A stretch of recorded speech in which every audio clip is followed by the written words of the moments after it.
What's up? What is up, YouTube? My Cowboys family here, bringing you guys another update on the Cowboys and, of course, our special talk tonight with Dr. G. So give us just a minute to check our settings, guys, and we'll get right back to you. Yeah, what's up, everybody? My brother is expected to be on the phone from his where he's living right now in St. Louis, and he is currently at a car show. So he's got an old 1924 Model T, guys. Really, we're good with the audio. He's got an old car. He takes it to the car shows, but he's gonna make time for us and probably for about a half an hour or so and discuss everything about the Cowboy Cardinal game, guys. That's the main topic for tonight. But before we get there, we're gonna do some updates. Let me see. I'm just gonna give you the mic. We'll wait for a couple more people to get in. I see Zero God loading. What's up, yo? Amy can fly. What's up? How you doing, guys? What's up? Here you go. Nope, just want to say, thanks for joining us tonight, guys. And we do have an update on, of course, one of the most important topics we have been discussing throughout the season, which is the Ezekiel Elliott case. We're going to wait for a few more people to show up before we really jump into it. But, it does look like Zeke will at least get his day in court. So game changer, how are you doing? Tobias, what's up? So thanks for joining us. Nathan, 3-point spread. It's gonna be close, guys. Let's run right to the stuff I really don't want to talk about too much, but it's the Zeke situation. Just so you guys know, so the decision by the Fifth Circuit Court today of Appeals in New Orleans had announced basically that they're not going to hear this until October 2nd. October 2nd. So that means that he's guaranteed to play this week against the Cardinals at Arizona Monday night, and then next week against the Rams at home against the LA Rams. We're not sure about anything else for 100% yet. If the Court of Appeals they end up hearing it and it takes longer, of course, they'll continue to grow. But once they rule, and hopefully, and they should be in Judge Mazant's favor and in Ezekiel's favor, if that, which is what expected to happen, if that occurs, then Zeke will play pretty sure the entire season. But we're still holding on to that this last little bit here before we can say he's definitely going to be there every game. But we know definitely, guys, 100% Ezekiel Elliott is going to be playing this week against the Arizona Cardinals on Monday night, and next week against next Sunday at I think 1 p.m. Eastern against the LA Rams, guys, in Dallas. So those games we got Zeke, and we definitely have him in there. And really, that's really the only real update right now we're going to hear on Zeke for a couple of weeks, which is a sigh of relief, I think, a breath of fresh air, not to hear about the Zeke thing constantly. What's up, everybody? Cowboys Abroad, Barry B, Space Cowboy, what's up, guys? I'm glad you're live as well. Space Cowboy, we're going to have a real in-depth discussion in about 15 minutes or 20 minutes with my brother, Dr. G. He's a Arizona Cardinals super fan, so trust me, he knows everything ins and outs about the Cardinals. So it's going to be an interesting discussion because I haven't had a chance to tell. He's a busy doctor, busy schedule, so it's going to be interesting for me as well. It's going to be the first time I'm going to hear a lot of this, so we'll see how that goes. It's just been about 15-20 minutes, guys. All right, guys, and then let me see, Space Cowboy. So yeah, we'll have to go and check out your stream, obviously, once we're done. Yeah, I checked it out a little while ago, a couple streams ago, I think you had, and I've seen some very good stuff, guys. Join Space Cowboy if you haven't already. Yes, guys, if you haven't already subscribed to Space Cowboy 17, definitely check him out. He puts out some great cowboy content as well, guys. So, and then T. Tobias wants us to call him T. So no problem, T. And then Barry B, where is your bro at? He is out of state. So yeah, he is busy. So, but he's taking time out of his schedule, Dr. G, to, really chat in depth about the Cardinals, which, they really don't get a chance to do at this level. So it's going to be kind of fun to see that, guys. So let me see. Nathan Davison, I bet McFadden wouldn't quit. I'm not really sure about that, but he could possibly be inactive again this week. We'll have to see. Barry B, he's still getting a paycheck, guys. Yeah. I think he's all right with that for now. So Cowboys Abroad, what's up? How are you doing? Let's see. So he's saying trade 21 and 88. Oh boy, Nathan. I don't know. So game changer. Rod's dumb butt will stop making our cornerbacks play 10 yards. We'd look better. So. Yeah, we'll have that discussion. So, Rack City, how are you doing? Thanks for joining us as well. So, let me see. Zero God loading. I'm excited to see this game with the Cardinals. The defense bounce back. Will offense bounce back? Well, we're going to discuss that with my brother soon, guys. So, we're going to save all that Cowboy Cardinal stuff for about 15 minutes from now. But let me just run through some real quick information I think you're going to find useful, as well as some Cowboy updates when it comes to injuries. You guys already know some of that stuff. So, first off, guys, The Rams, they played yesterday. It was a pretty exciting game. I think 80 points were scored. It was Yeah, 41-39. I think it was the highest ever Thursday night football, yeah. like Yeah. the highest scoring point-wise. Like they had Yeah. 80 points. I think the record Yeah. was like 78. Or Yeah. They got it by 2 points, Yeah. but holy And crap. so everybody whoever had, I think it was it LL that has Gurley? He traded for him. He was going to trade him away, I heard on his site, and he ended up getting 36 points for him. I know because I have Gurley in my money league, and I'm very happy about that. So yeah. But we did have the Rams defense and the kicker for the Niners. Yeah, they gave us like 15 points combined. Not very good. Anyways, guys, but aside from fantasy stuff, when it comes to the Rams, think about this, guys. They're playing Thursday night. Okay, and so do, of course, the Niners. They played yesterday, and then the Cowboys end up playing Monday night with the Cardinals. Now, guys, we're on a short week. The Rams are on a long week. So because we play them Sunday. Correct. So we play them Sunday, and we have only 6 days before the game. And they have like 10 games before the game. And actually, it's a funny thing too, because the Niners, guess who they play on Sunday? The Arizona Cardinals. So it looks like they're screwing over the Cardinals and Cowboys for playing this Monday night game, and definitely giving an advantage to the Niners and the Rams, guys. Someone somewhere doesn't like us or the Cardinals, obviously. I just think it's the way it falls sometimes. You win some, you lose some, guys. It's what are you going to do? I never really understood why you wouldn't want to try to purposely schedule maybe a Thursday night game right after a Monday night football game, or try to work it out in that way. But I guess no matter what, someone's going to end up short somewhere. I hope, is it a 4 o'clock game at least? No, I think it's at 1 o'cck against the Rams because it's in Dallas, and yeah. You see, like, even if it was Monday Night Football, even then I'd be like, well, at least they're giving us as much time as Sunday Night Football. At least they're giving us as much time as possible, but obviously that's not going to be a Sunday Night Football game. Now, guys, game changer. Yeah, I know. I agree. Trade Zeke and that. Whoever said that is smoking crack, obviously. And I think he's not a Cowboy fan. The guy who said that. Cowboys abroad, DeMontre Moore get a sack his first game. I do think he has a good chance to get a sack this game. We'll talk more about that, the Cardinals, with my brother. Cowboys family, D'Angelo says Dak is a clock manager. I mean, he is kind of a clock manager. I don't see anything. D'Angelo Williams has been talking crap about the Cowboys and their fans. I don't really care much about him, but Dak is a clock manager, but he also can win the games when he needs to. He hung in there, throw for throw with Aaron Rodgers in the playoffs last year. You got to give him all the credit in the world. When you got a defense as good as Denver's, it's going to present a problem if they stop Zeke, and they did that first step, which is important. And then the next step, what are you going to do? So let's look. I'm going to go into these here. DBs need tight cover. I know. And Nathan Davidson, nobody cares. He's repeating that. Law Nation had a great video on how the Cowboys played on Broncos. Yeah, I know. More bump and run for sure. But I think because we had Jordan Lewis, they was a little bit scared to do that. And again, even though Jordan Lewis is a better man-to-man coverage guy, he still, yeah, exactly. He's just his first game out there, guys, thrown in the middle, and he just was the only cornerback after Anthony Brown. So that's it. There was no other ones after him. So guys, I think that's why they played super cautious. I do agree that was stupid. You go out there and you let them go man to man, push up into him, bump and run kind of coverage, and hope for the best. It's better than just giving him first downs every third down and 12. Yeah. So actually, I just want to take a second to say hi, LM. Thanks for joining us. But game changer, I think you hit the nail on the head. They make Dez run the same routes, same problems.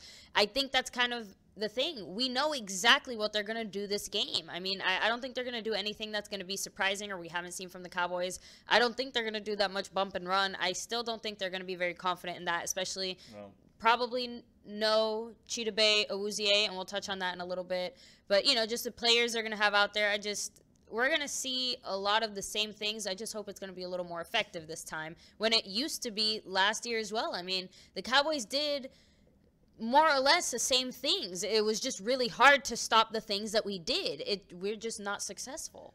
Okay, we weren't successful in Denver. And the reason, hopefully be against the reason we weren't successful, guys, against them, and a little bit more so successful, but not greatly successful against the Giants, because they have the best defenses in the league, guys. And that's what it comes down to. Just wait till we play defenses that did what they did last year, guys, that are not as good. And they're going to stack the box and going to try to make Dak beat them. And what happens? That either Zeke still gets his yards because the offensive line is unstoppable for the most part, and Dak can still make the big plays when he's given just an extra second. So I wouldn't worry, guys. We didn't have any time. We were unprepared. I don't think we were conditioned properly with the altitude. A lot of other problems, along with the Denver Broncos having a fantastic defense. I would stop worrying about our offensive line, and I would stop worrying about even some of our defensive issues, except for the cornerback spot, where we're going to touch on that now because that's where we have a couple injury updates. But before we get to that, I just want to make a kind of an interesting fact about the Cardinals and Larry Fitzgerald. You know that he's so old that he's been playing in the NFL so long that he was playing with Emmitt Smith. Emmitt Smith was on the Cardinals, guys, to finish his career. If you guys remember his last two, 3 seasons, he was with the Cardinals. My brother always talks about the fact that the Emmitt Smith's final yard in the record books was as a Cardinal, which kind of irks me a little bit, I will admit. But and like I said, always be a Cowboy. But that's the thing. He actually was traded. He actually was released by the Cardinals. The Cowboys picked him up, signed him, and then he retired as a Cowboy. But that last yard still sticks with me because it's still with the Cardinals, guys. He did throw a touchdown with the Cardinals. He threw a touchdown pass when he was with the Arizona Cardinals. I do remember that. Cool. And speaking of Emmitt Smith, guys, as a side note, they have this on a lot throughout the night. You know, later on tonight, they're going to have the Emmitt Smith timeline on NFL Network. And again, I have the stream, so I'm going to go back and watch it later tonight, late tonight, when we have a chance. We're just chilling. And, you know, it's probably about 40 minutes without commercials. And it looks really good. It's really about Emmitt Smith's journey in the NFL. You guys, if you don't know about Emmitt, you got to watch that. It's my favorite player of all time. So I'm going to be watching that tonight for sure. But after my talk with my brother, guys, so make sure you stick around for that. Boomer Sooner, to answer your question, the special guest tonight is going to be Dr. G, my fiance's brother. He is going to take time out of his schedule to talk everything about the Arizona Cardinals. He is a huge fan. He knows a lot about their team, so they're going to really get into all the details and really break it down on both sides. Yeah. Hopefully we can all look at this upcoming game with a better picture and, you know, get an idea what needs to be done to stop them or what they're going to do to stop us. And again, that's the thing. My brother doesn't really know much about the Cowboys. You know, he knows the general stuff any NFL fan knows, not like we know or some of you guys know out there. So, guys, I'm going to ask him questions, present different situations. I want you guys to ask me questions so I can ask him. He's going to be making the appearance right here on this phone, guys. So, he is in St. Louis in Missouri, so you know he's way far away, and he's a busy man as a doctor. So you know he's at a car show. He's gonna make the appearance probably 5 more minutes or so. We're gonna call him. But since we're got about 5 minutes before we call him, I did want to go through our injuries, guys. Let's start with Stephen Paya. Yesterday he was out of practice. He missed the second practice today, unfortunately. His knee is swelling. And they knew this was going to be an issue with him throughout the season, so it's more of a management issue. He's going to be okay for the game. That's my prediction. He was on the injury list today. He was not at practice. He missed it. But again, it's more of a managing kind of issue, a managing pain issue. You know, knowing that his knee's going to swell up throughout the season, and he's going to have to, you know, kind of take a couple days off in practice. He's going to probably practice tomorrow and maybe even one more time in the week before the Monday game. Yes, Paya actually does have an ongoing knee condition. Like you said, the Cowboys did know this going in. So he is going to periodically need little times like this. You know, the Cowboys staff do expect him to be ready to go for Monday. You know, he's just resting. He knows what he has to do. Thankfully, he should be good to go. And we know that we saw Anthony Hitchens out there practicing. But, guys, get excited but not too excited. He is just kind of practicing, warming up, just kind of rehabbing still. You know, he shouldn't be back into regular active practice for another week or two. Well, that's what they've been saying. Yeah, I mean, Stephen Jones did say that Anthony Hitchens' return is at least still a good couple of weeks away, guys. So, you know, expect him out there after David Irving comes back or around that, you know, week 5, week 6, maybe. If it's week 6, that means after the bye week. So, you know, which I think is pretty likely, especially considering why not give him that extra week cushion to continue to rehab and get better, rest. Especially if we still have Jalen Smith playing at the level he's been playing at for the most part. Of course, Sean Lee, you know, and Damian Wilson's still out there. If we have those 3 guys out there, I think we're good. We have Durant as an insurance policy. So I think we should be okay up until the bye week. And then when week 7 comes against the Niners, throw Hitchens back in there, let him rock and roll. I think our defense gets a lot better when you get him out there. We're going to have Irving 2 weeks earlier, and we're going to have, you know, Devontae Moore this weekend, guys. As somebody was saying, do you think he'll get a sack? I do. I think he's going to definitely put a lot of pressure on the quarterback, and we'll see about a sack when we talk with my brother about what he thinks where his weakness of his Cardinals are going to be. But that's the deal on Anthony Hitchens. Obviously, he was not at practice. He was just doing conditioning stuff today. The other guys that were not at practice, guys, and again, the thing about Anthony Hitchens is he's making progress. That's a definite thing, guys. He worked in some individual stuff on the sideline. I just want to finish with Anthony Hitchens, but keep in mind he'll probably be back week 5 against the Packers, or week 6 is a bye, so week 7 against the Niners. Now, just so you guys have a kind of an idea of who was not practicing today, Chidobe Awuzie missed practice, okay? Nolan Carroll is out of practice. Still on concussion protocol. Yeah, and guys, he's definitely out for this game against the Cardinals. He's out, ruled out. He's not going to be there. So number 24 He's not playing this weekend, which, again, you know, I know some people said it's not the biggest loss, but we still need these bodies out there, guys. Absolutely. So then that's, you know, that's one of the, you know, of course, Stephen Paya. We talked about him already.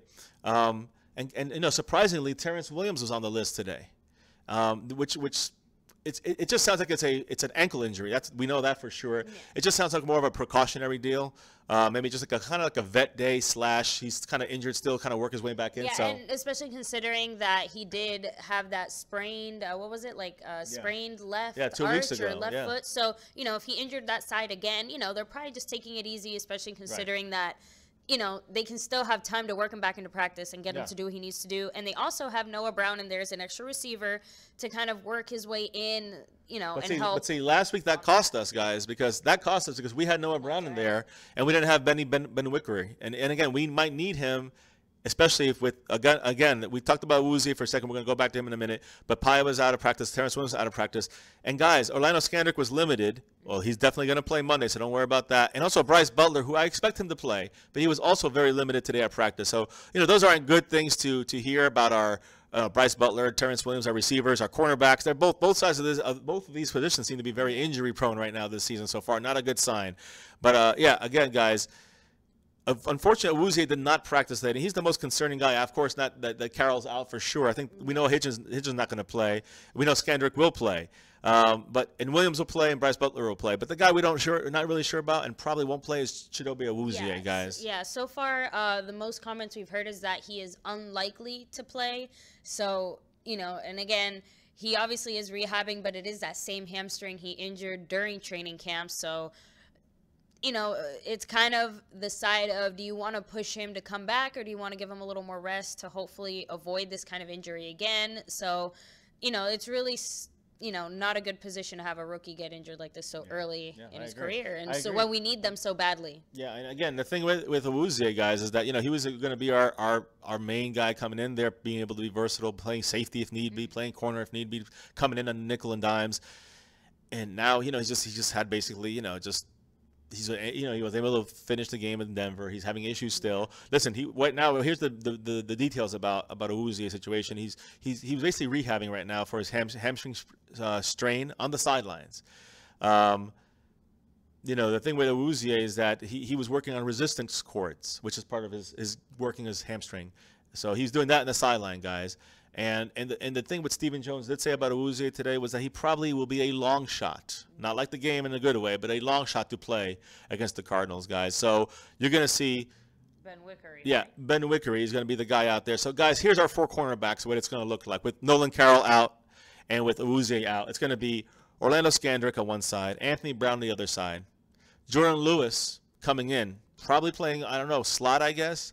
And then you're going to have the 4th guy, Ben Wickery. He's going to be our 4th guy. We never seen him play out there. He's kind of, you know, been with the Carolina Panthers, been with the Bengals last year, not a full-time player. We hope he can show something out there. But he's another he's like a Nolan Carroll, guys. That's why I look at him. He's basically replacing Nolan Carroll. But our big loss there, I think, is Awuzie.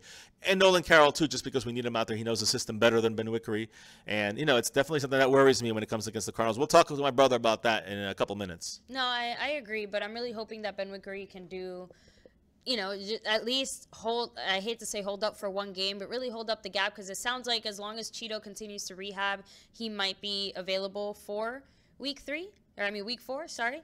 So I think they're setting us up for him to be inactive. That's my opinion. Cheeto. I don't think he's going to make it. So, but I'm not talking the Cardinals game. I'm talking for the Rams game. Oh, that's what I'm saying. Like, I think that if Ben Wickery can at least hold it together for this Cardinals game, I think that by the time we face the Rams, hopefully Cheeto, you know, is healthy enough to play and we can get him back in there. You know, Scandrick will hopefully continue to be healthy. I'm just saying that hopefully we just have Ben Wickery in there for this one game and he can hold it together, you know, or, you know, somehow aspire to greatness. You never know, guys. It is the NFL. So. All right, guys. Oh, real quick, since it looks like his brother will be giving us a call any minute now, make sure to hit like and subscribe if you haven't already, guys. We do really appreciate that. And make sure to share out the stream with your friends as well if you think that they would like to hear some Cowboy news and Cardinal news. So, you know. Yeah, guys, and again, if to help us out, I think Mr. ESPN, we contacted him yesterday. He's supposed to be sending us another microphone, guys. That's a huge help. So now we don't have to do this handoffs back and forth. Real quick, I just want to give a big shout out to Mr. ESPN. Even though he's not here, he might not be here. You'll see it later, I think. But thank you so much. Yes. You rock. We appreciate it very much. So, and again, guys, speaking of donations and that kind of thing, that's a donation. Our first official donation, I guess you can say. Guys, if you watch the ads on here, and again, they're supposed to be relevant to football, and they're supposed to be relevant to like the people that watch football. So, if you do us it'll be a solid. If you guys watch the ads, whether you like them or not, and it's a little mini donation for us, guys. So we appreciate it. It's going to help us get better equipment. And among other things, guys, we have a lot of things planned as we continue the season and into the off season too. Yeah, so we want to continue to grow and just continue to add, more content and more, meaningful content, guys. We're not just fluff and filler. So check a couple last questions here. Yep. So let's go ahead and see here. I'm calling my brother now, guys. So Eagle fan said Mr. ESPN is definitely scamming you. So and if he is, guys. Don't worry, we give him. Yeah, this is a risk-free operation, at least for us. But you know what? It is what it is, guys. Life goes on. So if not, we will eventually get a second microphone. And if not, we just keep doing this. Yeah. So like I said, we'll eventually get another microphone, guys. So, but it is thanks to you guys that we're even here in the first place. So again, thanks for checking us out. So let's catch up a little bit more in the chat here and see some of your comments, guys. So I know a lot of you guys are expressing a lot of anger, resentment, dislike of Nolan Carroll, Frankie G. I hear you. But that's the thing. I don't think anyone is better than Nolan Carroll because as much talent as Jordan Lewis may have, he just doesn't have the experience. And experience does count for a lot in the NFL. And, like Xavier Woods, unfortunately, made a very dumb rookie mistake because he made a play towards the end of the game. And I don't think it really mattered at that point because the game was over. But he kind of came up thinking, like college football style. Towards the end of the game, I don't remember exactly the play. The point is he came up almost college football style and like he was still playing college football in his head, and some of the Cowboys, analysts pointed that out and they said, that's a mistake that he wouldn't have made if he had more experience playing in the NFL the only system. one I remember Xavier Woods doing was when he was, and this was it wasn't. They didn't call it a penalty or anything. No, I know that. I'm trying to remind you of the play though. I think the play you're talking about, and it happened in the middle of the game. Was it in the middle of the game? Is when he went to the end zone and knocked the ball out of the end zone. He was fully in the end zone. That wasn't even a college thing. That's just not a football brain thing. He should know that he has to establish himself outside of the end zone. He cost us 20 yards because he did not establish himself outside of the end zone. He ran into the end zone, did not reestablish himself outside of the end zone. He jumped from inside the end zone on the line. Not smart. And touched the ball first. That's it. It's a touchback. It's like you're part of the end zone still. So he has to be outside of the end zone. He could have jumped, knocked the ball out, and then it would have been wherever it landed, like on the 3-yard line. Huge difference. And that was still when the game was close enough that we had a chance. So that was a dumb mistake by Xavier Woods. And that's why you don't keep these guys out there because these kind of stupid mistakes. I agree with the Jordan Lewis situation that was more of a coaching issue, but he still slipped a couple times. Unfortunately, a lot of players slipped. So did Jeff Heath. It was raining, so did it was a tough. Byron Jones also messed up a couple times on that touchdown on the out. I mean, there's a lot he should have kept with the tight end. He let him go. I mean, that was a mistake by Byron Jones. Jordan Lewis slipped a couple times. He's a rookie, first game out there.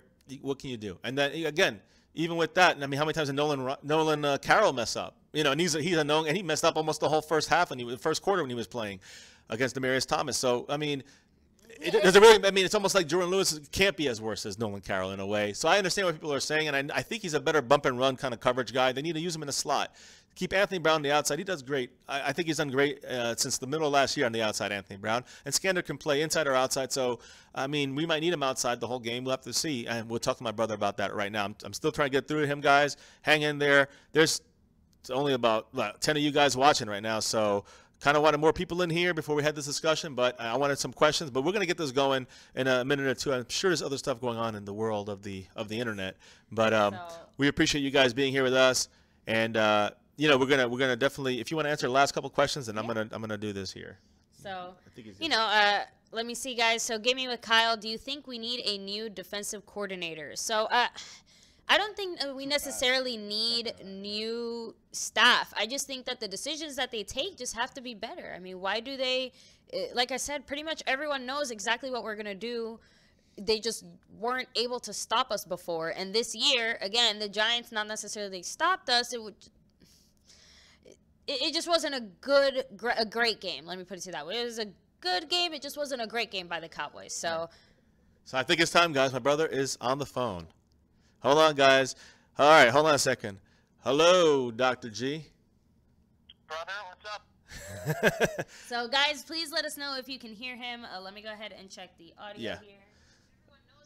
All right, so I'm going to try to keep this started up here. We have. I hope I don't make a mistake with your name, but Dr. G's on here, and just give us a second so we can make sure you can be heard. All right, Dr. G.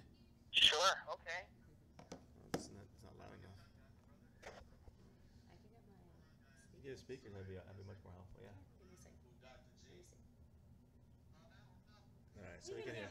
All right, guys. Yeah, we're gonna get some speakers. So, Dr. G, give us a second. Okay. And we're going to get some speakers and get this stuff rolling. Yes, he is the man of the hour. Someone just said that. Wonderful. How's everything with the car show? Going good? Pardon me? The car show, everything going good? Everything's going well. My car made it here with no problem. I hope to make it back home with no problem. And what year is that car? 1924 Model T Ford. There you go, guys. He's rocking the old car. Old school. It's actually been around for both of the Cardinals football championships. If you can believe that. And guys, as you can see, 1925 and 1947. As you can see, he's going to give us a lot of Cardinal history, unfortunately. and unfortunately, the last Cardinal history we have against the Cowboys in the playoffs was they lost with the Cowboys. We'll talk about that shortly. Don't worry.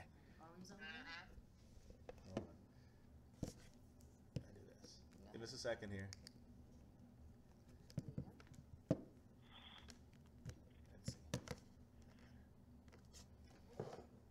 Let's see. Hello? Can you hear us? I can hear you. Oh, it's still not there. Okay, how about now? I can still hear you. All right. Not sure which is better. But all right, let's give it a try. All right, so let's see here. Guys, I got them on loudspeakers here. Hopefully you guys can hear them. And let's get this thing started, guys. All right. First off, Dr. G, Cardinals, Cowboys. We're going to talk about the strengths and weaknesses on the Cardinals and on the Cowboys in this matchup. My question is, first, give us a little history about yourself and your Cardinal fandom. Well, I've been a Cardinals fan all my life. I liked them when I was, 5 or 6 years old. Went to a game in 1984 in New Jersey against the Giants. We, of course, lost. I've been a fan every time since then, and had the experience of having traveled to almost every NFL stadium or every NFL city to watch the Cardinals play and lose.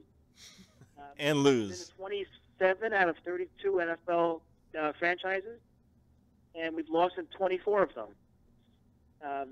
So not a very good history when I show up to watch them play. But been a Cardinals fan. I was at the Super Bowl. I was fortunate enough to make the trip to Tampa for that game. I got my money's worth for the game, but unfortunately it wasn't the outcome I had hoped for.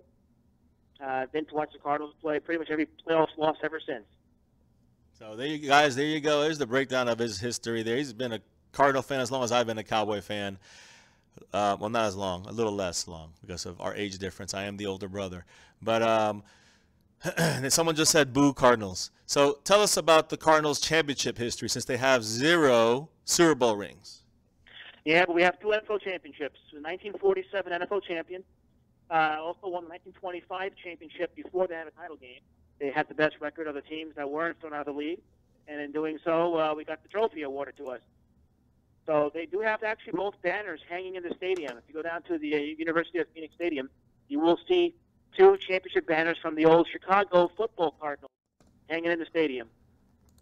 So, yes, believe it or not, we have a longer drought than the Eagles have. But for what it's worth, we're 2-1 against the Eagles in championship games. So the Cowboys fans can appreciate that. That's so dirty playing. We got 5 Super Bowl rings. Remember that since 1960 when our team started. Not against us, you don't. Not against you. Can you hear everything okay? Is it? Oh, yeah. Yeah. I'm sorry, I'm just trying to get all the audio working 100% here, making sure we're hearing this properly. But guys, if you guys hear, make sure you give us like a thumbs up so we know. Not, I guess, the Cardinals. Well, I guess the Cardinals, we only played you guys how many times in the playoffs? Pardon me? How many times have we played you guys in the playoffs? Only been one time in the postseason. January 2nd, 1999. Cardinals win 20-7. 20-7, guys. And I do remember that game. Aikman was there, and Emmitt Smith was there. I don't think Irvin was there anymore, but we had a lot of. Oh, yes. Michael Irvin was there? The whole bunch was there, and we beat them. So the triplets were there, and my brother prides himself against me and our Cowboys that they beat us last in the playoffs, and he has the bragging rights for that. But also they've beaten us. I think how many times have the Cardinals beaten us in the last? Hold on. How many times have the Cardinals beaten us? I'd say in the last group of years. And explain about that, because I know you guys have kind of a good streak against us. Yeah, I don't believe we've lost to the Cowboys since 06. You may want to check me on that, but I know we've won every game since, I believe, 07. And most of those games have been pretty close games. But the Cardinals always have come out ahead. Now, we'll see what happens on Monday. I think there's a very good chance that the Cardinals will not extend that streak, but that's why they put the games. We'll find out. Well, we're definitely going to find out much more about this game. Now we did the history stuff. Thanks for the history lesson on your Cardinals. 1947 was their last championship, guys. 1947. Think about that. That's kind of funny. 1947. They had 8 teams at the time, guys. They had actually, I believe they had 10 teams. 10. I was off by 2, guys. 10 teams. They were 1 out of 10. Good job, Cardinals. Chicago Cardinals, right? Yes, they were. Played in Comiskey Park. There you go, guys. Some factual history about the Arizona Cardinals, who were the Phoenix Cardinals, who were the St. Louis Cardinals, who were the Chicago Cardinals. Yes. And before that, they were the Potsdam Pirates. I don't know. I'm joking. No. They were one of the charter members in the NFL in 1920. It would actually date back to 1898 as an organization. We had the Packers beat, we got the Bears beat. We're the oldest team in the NFL. And yes, we still have more old-time wins than the Cowboys do. Yeah, but you guys have been around for an extra 70 years. I didn't say that. Huh? You got more old-time wins. That's all I'm saying. Exactly, guys. So, yes, and as somebody here is saying, the Arizona Cardinals were in the – well, actually, it wasn't the Arizona Cardinals. It was the St. Louis Cardinals who were in the NFC East a while back. Yes, I don't remember what year it switched over, but I remember when you guys were in the East and you played the Giants twice a year. That's why you got to see the games. So. Yes, we actually were in the NFC East until 2002, I want to say. Oh, okay, so you guys were Phoenix already. So, in Arizona, too, yeah. Oh, okay. Well, the year we beat you guys in the playoffs, we were in the same division. Oh, that's too bad. The good old days, right? But I guess our Super Bowl victory came before that, so I guess we really can't talk much, except that we have a Super Bowl victory in the 90s. Not the 1890s, but the 1990s. So let's start off with this season now. This game coming up. Your Cardinals played pretty badly as far as I saw against the Colts, even though they won. And then the week before that, they kind of blew that game against the Lions. But they didn't look good in either game. Give us your I think that – here's what I'm going to say first. Let me speak, and then I'll let you talk. That I think that the Cardinals have looked bad on their offensive line.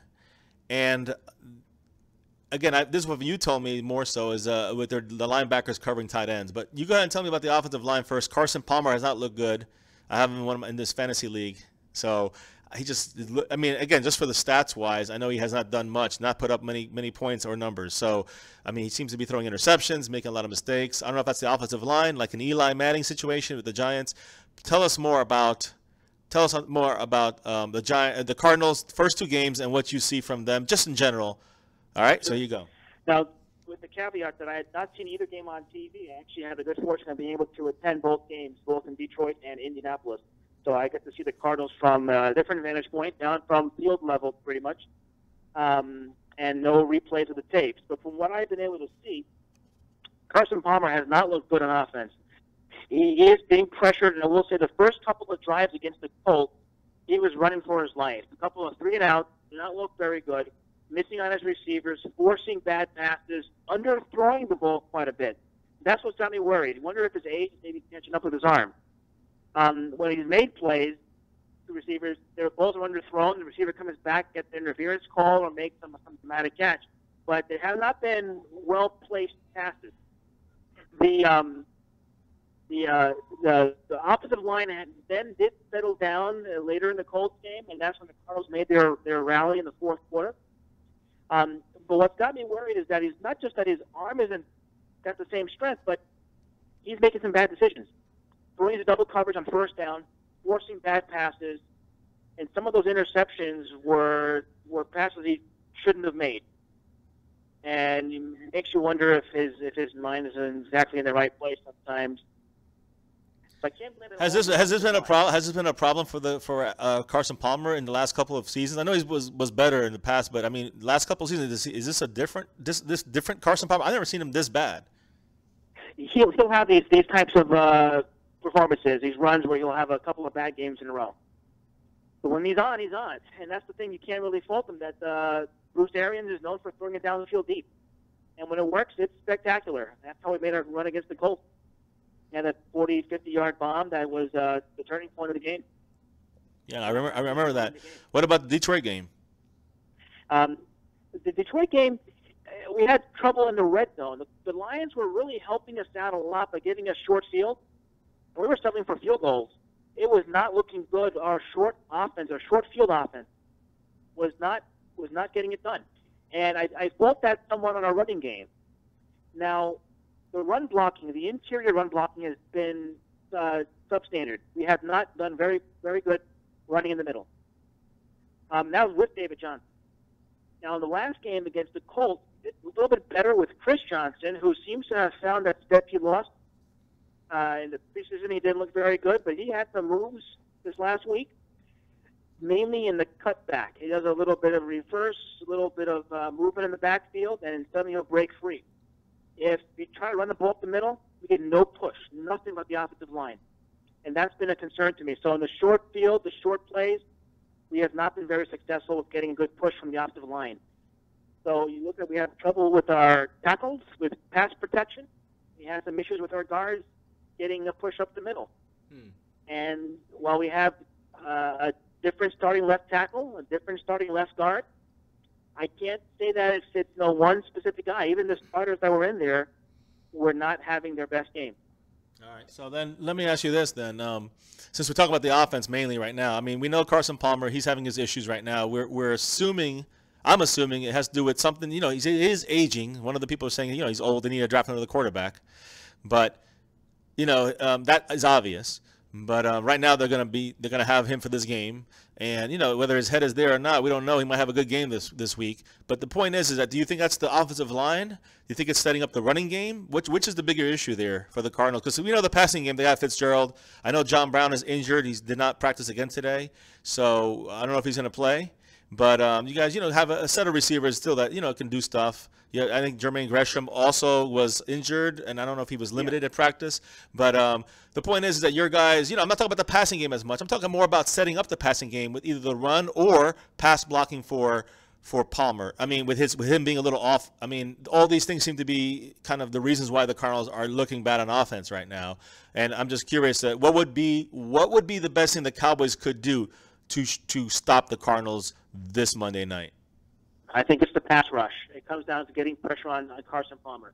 When the first quarter of the game against the Colts, he couldn't. He was running for his life. I think of the first two possessions, we had 6 plays. He was sacked on 2 or 3 of those. Were they blitzes? Were they blitzes? Or were they with straight 3 or 4 man rushes? But they were. I would suspect they probably were. He didn't have much time to set up. So if you keep Carson Palmer kind of jumbled up back there, scared, moving his feet around a lot, he's in trouble. That's a good thing for the Cowboys. I would agree completely with that. He's not mobile. He never has been mobile, and whatever steps he's had, he doesn't have anymore. Now, what about the running game though? What about the running game now? What if you were to take? I mean, again, what if Chris Johnson happens to break a couple plays? Again, our Cowboy defense is pretty good against the run. We allowed the first 100-yard rusher, 100-plus yard rusher against the Broncos since 2015 in December. So, which was Alfred Morris when he was with the Redskins. So we don't give up 100-yard rushers. We don't really let the running game dictate the game. It usually comes down to the passing game or our offense controlling the ball. I'll talk about our offense versus your defense after this, but I'm still kind of trying to focus on the Cardinals' running game. We know without David Johnson, they went down a lot of pegs.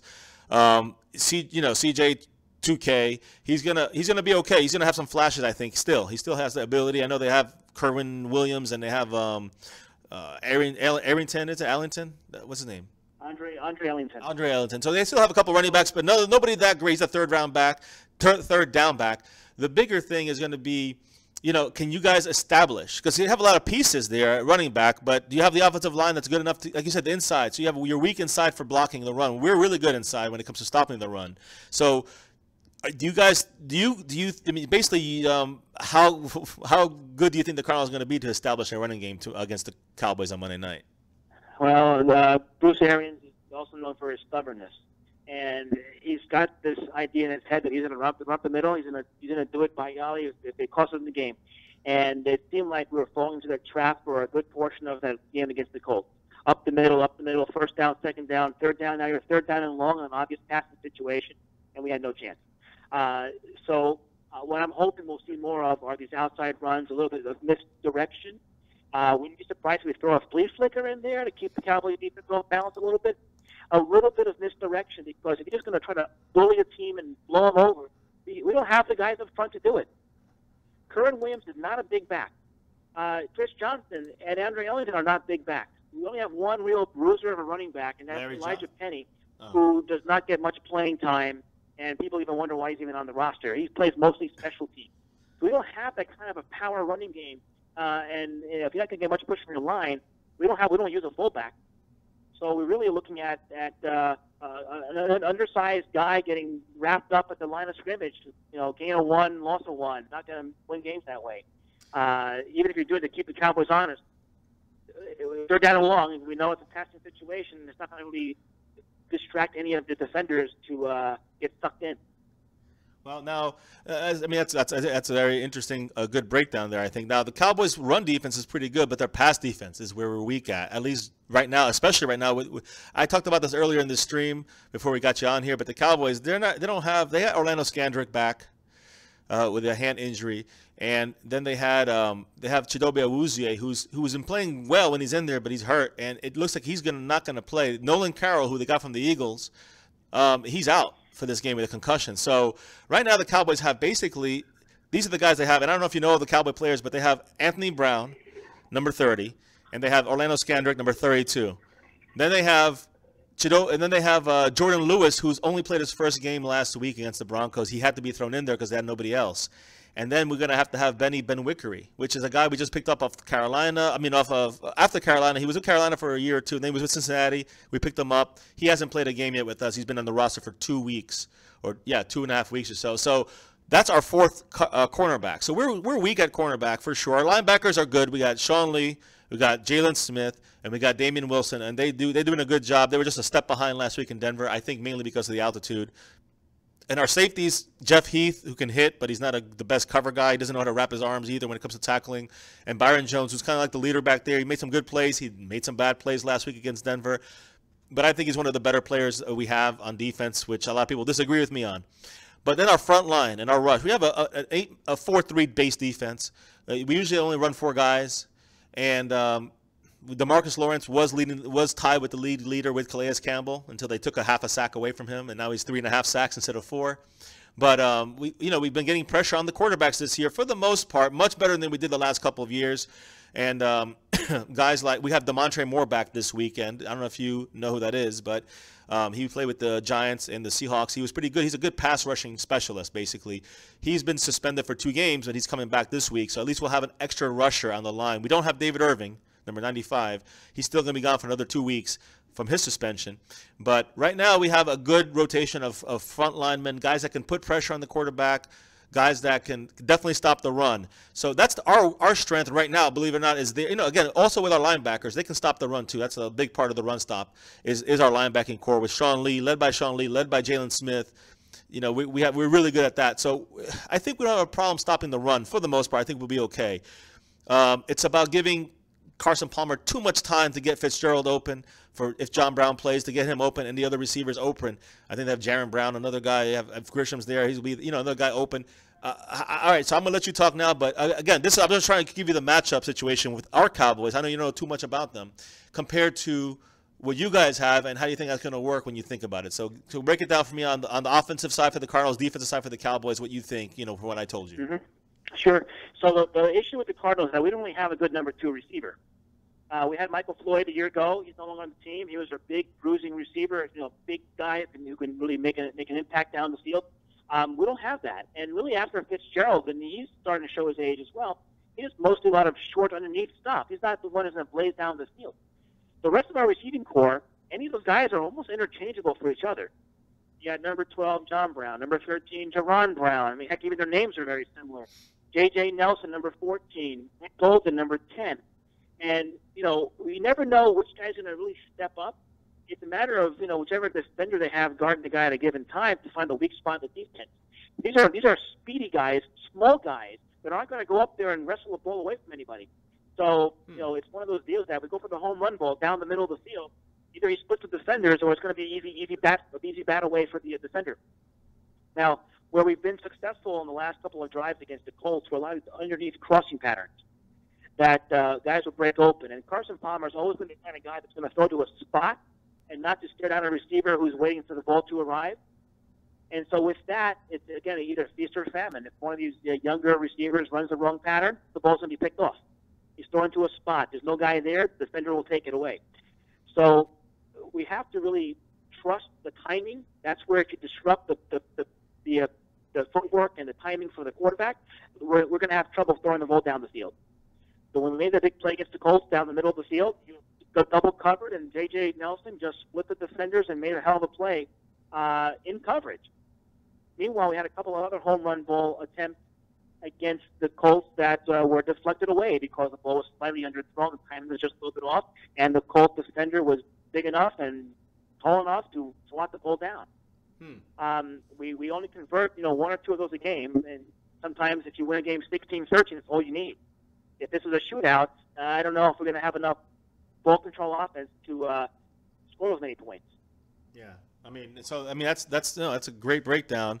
That's the thing with the Cowboys. You haven't seen our Cowboy coverage yet. I mean, we're okay, but we're definitely far from where we need to be for the Cowboys.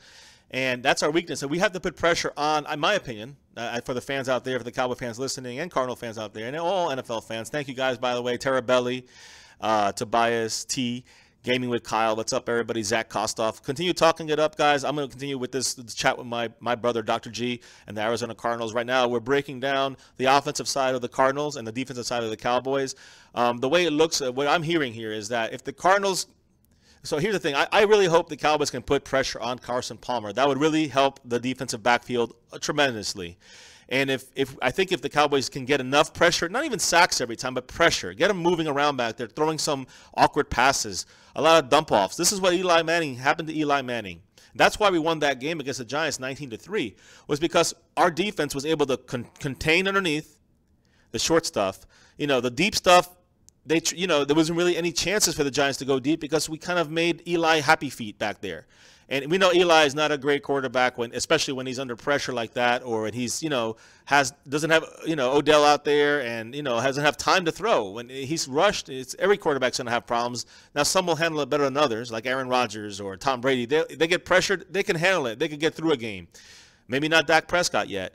Carson Palmer at his age, probably not anymore. So, we saw him barely get by the Colts. I think the Cowboys put pressure on Palmer. It's definitely going to disrupt your offense. I understand what you're saying, too, that you have really no big receivers since after Floyd's been gone. All your guys are pretty much the same height and same weight and speed burners, but not really big possession guys like Fitzgerald. And like you said, he's showing his age. So when you put it out together, go ahead. And that's what I thought where maybe our tight ends would step up. They do have some size. We have Jermaine Gresham, who I thought was going to be having himself a breakout season because he fills that role of a big receiver type guy.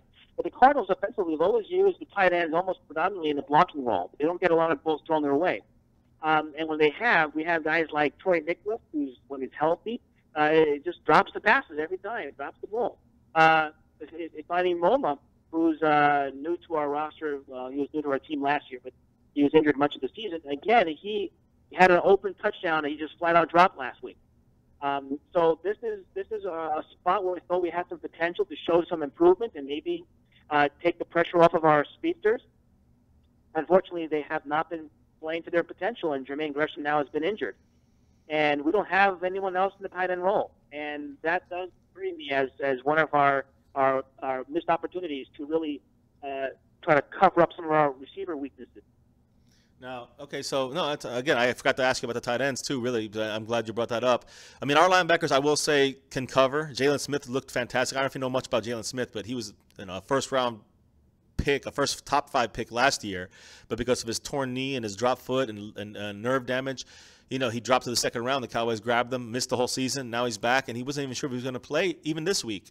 Since the season started, but he's been doing so good in his rehab that he's had to start because we lost Anthony Hitchens, who's one of our main guys in the middle. He's kind of like a Sean Lee, and he's a big-time play caller. We're missing him big time, but thank goodness Jalen Smith is out there playing, because if not, we'd be in big trouble at linebacker. Luckily, though, Jalen Smith has speed. Sean Lee has brains. Damian Wilson has speed as well. They all have power. They all can stop the run, and they all can read, short coverage, tight end coverages. They can do that definitely, short zone coverages. These things I think our linebackers are going to be okay with. So right now it sounds like we actually really match up well with your offense. Against your offense, it sounds like we can really at least hang in there, which, again, our defense is more of our weakness than our offense, although this season you might not say that. But, again, I mean, so that's the fair assessment, would you say? I do. I think that if we can manage to keep Carson Palmer without having to scramble and run for his life, we'll have a chance. We do have an opportunistic defense that can turn the ball over and score points. But if you're going to rely on that to win your championships, good luck. It's not going to happen. Right. So yeah, I mean, definitely a shootout for you guys doesn't look like a good sign. But I don't think that you're going to, again, if you have to pass against us, it's about whether you guys can hold the line down. The offensive line, stop our defensive line from getting in. If you guys can do that, then you guys can have a shootout. Because I think that's where we lose coverage. And that's a key, I think, to your guys' offense. I think more than even, if you can establish a run, obviously that's a big deal. I just don't think you'll be able to do that. I think you have a better chance hitting the long balls and the speedsters, even underneath. And I think in situations where you have 4 or 5 seconds to throw, we're done. The Cowboys. That's a weakness I hope we don't experience. I will say one thing though. There's another thing, intangible, I want to discuss real quick, and that's the Arizona Cardinals and Dallas Cowboys. When we play in Arizona, there's a lot of blue jerseys and white jerseys of the Cowboys out there. Do you not agree? I would imagine there is. I've never been out there for a home game against the Cowboys, but Arizona was getting the Dallas Cowboy games before the Cardinals moved out there, so there were a lot of fans that grew up with the Cowboys. I'm not surprised by that. Also, from what I'm hearing, a lot of Cardinals fans can pay for their entire season tickets by selling one ticket. So our game. They're going to do what they got to do. I know if I lived out there, I wouldn't give away my ticket, but that's my own personal choice. I would be there wearing the Cardinal red and white. So what you're saying is that a lot of Cowboy fans end up because they buy that ticket. Cardinal fans want to make their money on that one ticket, which is probably usually a Cowboy game is big bucks, and I mean that we know. So that's why you see a lot of Cowboy fans out there, guys, a lot of the times. And again, Arizona, like you said, had an established base of Cowboy fans before the Cardinals came out there from St. Louis. So that's a big advantage for the Cowboys, I think, in the fact that we're going to have, so already going to be some Cowboy fans out there no matter what, but now there's going to be a higher influx of usual road Cowboy fans in a game like Arizona, which should help the Cowboys when it comes to noise. When it comes to, what we had last week against Denver Broncos was a complete and utter opposite situation than what we're going to get this week in Arizona. I mean, so go ahead. That's very possible. I mean, you guys, how loud do you guys get in there? I mean, I know you guys, when you guys are good, you guys have it packed and you guys are loud, but on a game like this, with half the stadium or a third of the stadium being Cowboy fans, I mean, it's going to help the Cowboys a lot more than helping the Cardinals, let's say. Very possibly. I would imagine at the very least it would be a wash, but you won't have a typical home field noise advantage. Exactly, and that's my point. Yeah. So though the Colts fans outnumbered the Cardinals pretty badly last week, but it stopped us from winning. That's true. It's about playing on the field. It's not about. And again, I'm not usually Cowboys are a better road team than a home team, but after this Denver debacle, I don't want to see that. I don't want to see them playing in such a difficult environment. Which again, luckily the Seahawks are in Dallas this year. Luckily the Chiefs are in Dallas this year. We still have the Giants on the road. We got Philly on the road, but those are division games. And really, the rest of the tough defenses, we've already played them on the road, or the Giants is another tough defense. So I'm glad now. Go ahead. But for what it's worth, the Cardinals are also a much better team at home.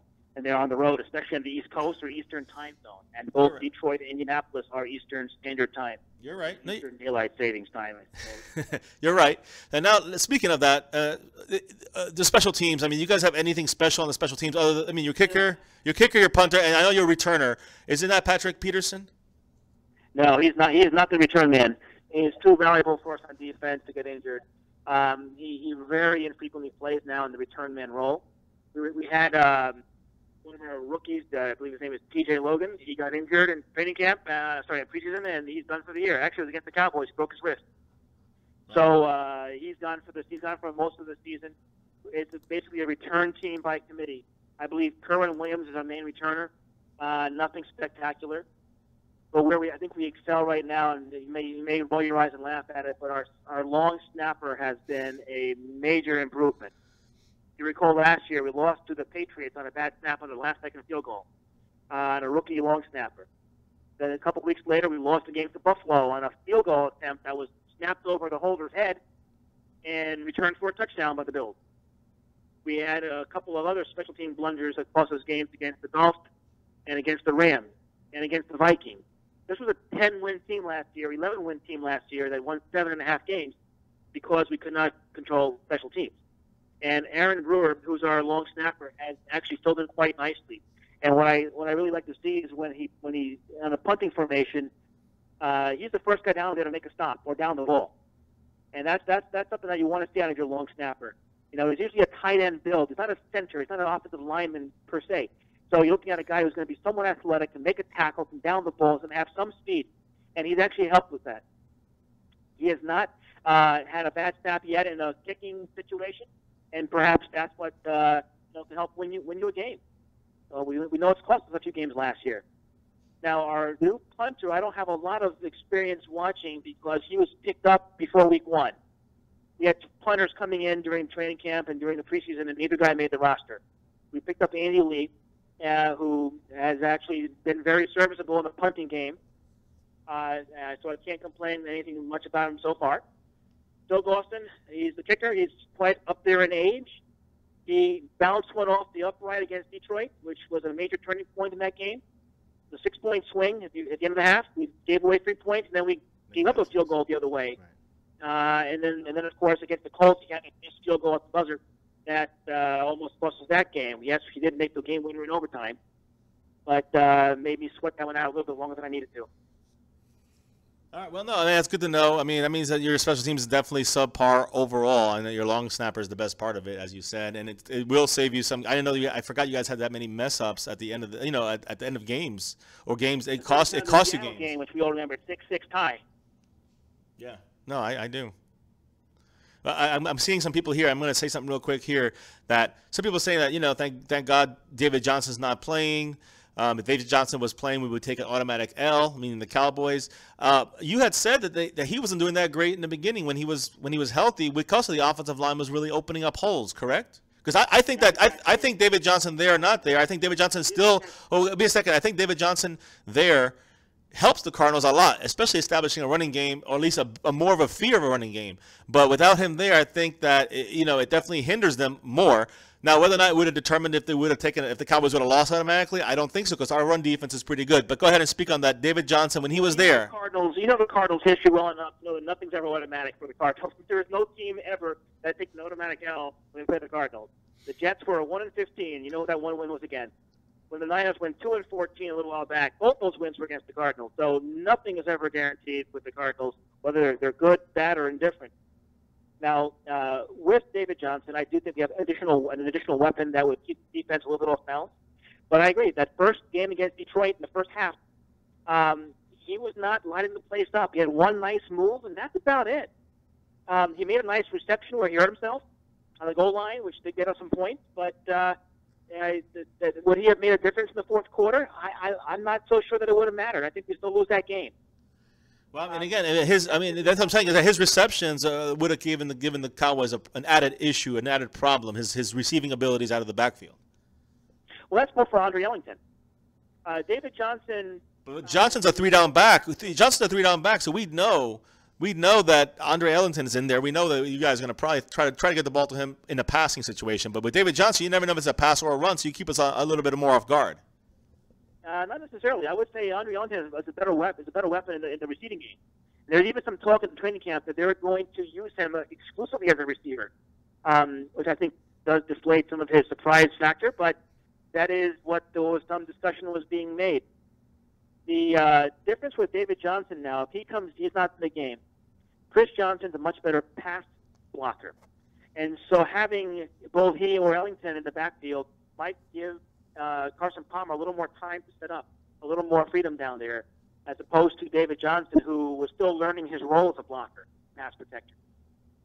I see. All right, no, that's great points. Now, that's good to know. Now, guys, on our stream here, thank you guys all on here. I'm going to call them out real quick. Frankie G, Gaming with Kyle, Tobias T is his name now. eBay Hustler, what's up? Thank you for joining us. Guys, if you haven't hit like yet, please hit like in the stream. If you're new and you're just listening to this for the first time, hit subscribe, hit the little notification bell. We do these live streams daily. We're going to do tomorrow a Madden wrap-up of the Cardinal-Cowboy game, the matchup, and I'm going to talk about both teams, you know, as I simulate a game through Madden 18. You'll hear me talking about that and taking your questions as well. And then on Sunday, we're going to probably do a fun live stream, like a Red Zone / Giants-Eagles live stream from like a 1 o'clock-ish Eastern time for the early games, just for the fun and to watch our NFC East rivals battle it out. That should be fun. And then, of course, Monday night is going to be the game day live stream. We do it every week. Every single Cowboy game we do it. You can see our reactions. We try to keep it as family-friendly as possible. Fiancee, Little G, we're all going to be here, including me. So make sure you guys watch that, or keep up with us, hit the notification, subscription, and hit like for the stream, guys. It helps us out. So let's run over to the defense now. This is the part where you guys are probably this is your strength. At least in the past couple of years, your defense has been the strength of your team. Our offense has been our strength of our team. This, again, if the Cowboys can control things on defense against you guys, it's going to really hinder you guys to win this game. But if anybody's going to be able to keep you in the game, it's going to have to be your defense. So tell me, break them down a little bit for me, and especially let's say how they did against the Lions, how they did against the Colts last week, and just give us a general feel about your defense. Sure. So as a general feel, they play a 3-4 defense. They have a lot of pass rushers, a lot of pressure they bring in from the outside linebackers. And that would probably be the strength of our defense right now. We have number 44, Marcus Golden, and we have 55, Chandler Jones. And they've been getting some pressure on the quarterback from the outside, from the edges. They're also pretty good at contain. So if they try to sneak something around the outside, around the edge, or the quarterback tries to scramble, they do hold contain pretty well and do the job that they're expected to do. Our weakness this year is up front, in the middle, the true defensive linemen, the front three guys. Without Calais Campbell in there, we have seen a drop-off. We have basically number 92, Frosty Rucker, who's not the youngest guy in the world. 97, Josh Morrow, who's just sort of a guy that they plug in there and has made plays when he's been in there, but he's not a superstar by any means. He's not yet. We have Robert Camdici as a second-year player who has only played intermittently as a rookie. So a lot of, I'd say, either older or untested guys that have not really been getting a lot of pressure up the middle. And when the Colts and the Lions have both been able to have some success, was especially with Stafford with Detroit, is he escaped the blitz up the middle. He steps into the throw, and then once you know it, there's no one left there to bring him down. He will scramble for 15 yards. Gives the quarterback a little bit of time to reset his feet and burn us down for a little 15-yard dump-off pass and convert on 3rd and long. This has been sort of our problem the first couple of games. Now, our other scenario is our other situation is the inside linebacker position, which has had me concerned now for a few years. So ever since Darrell Washington was suspended and he's no longer on the team, we've been struggling to fill his spot. We have Dayon Buchanan, number 20, who is really a converted safety, and he's undersized as an inside linebacker, but he's got decent coverage skills. The problem with him, though, is that he's been injured this season. He has not played yet. He has not played in preseason. He has not played in either of the first 2 games. I'm not really sure if his status has changed for this upcoming game.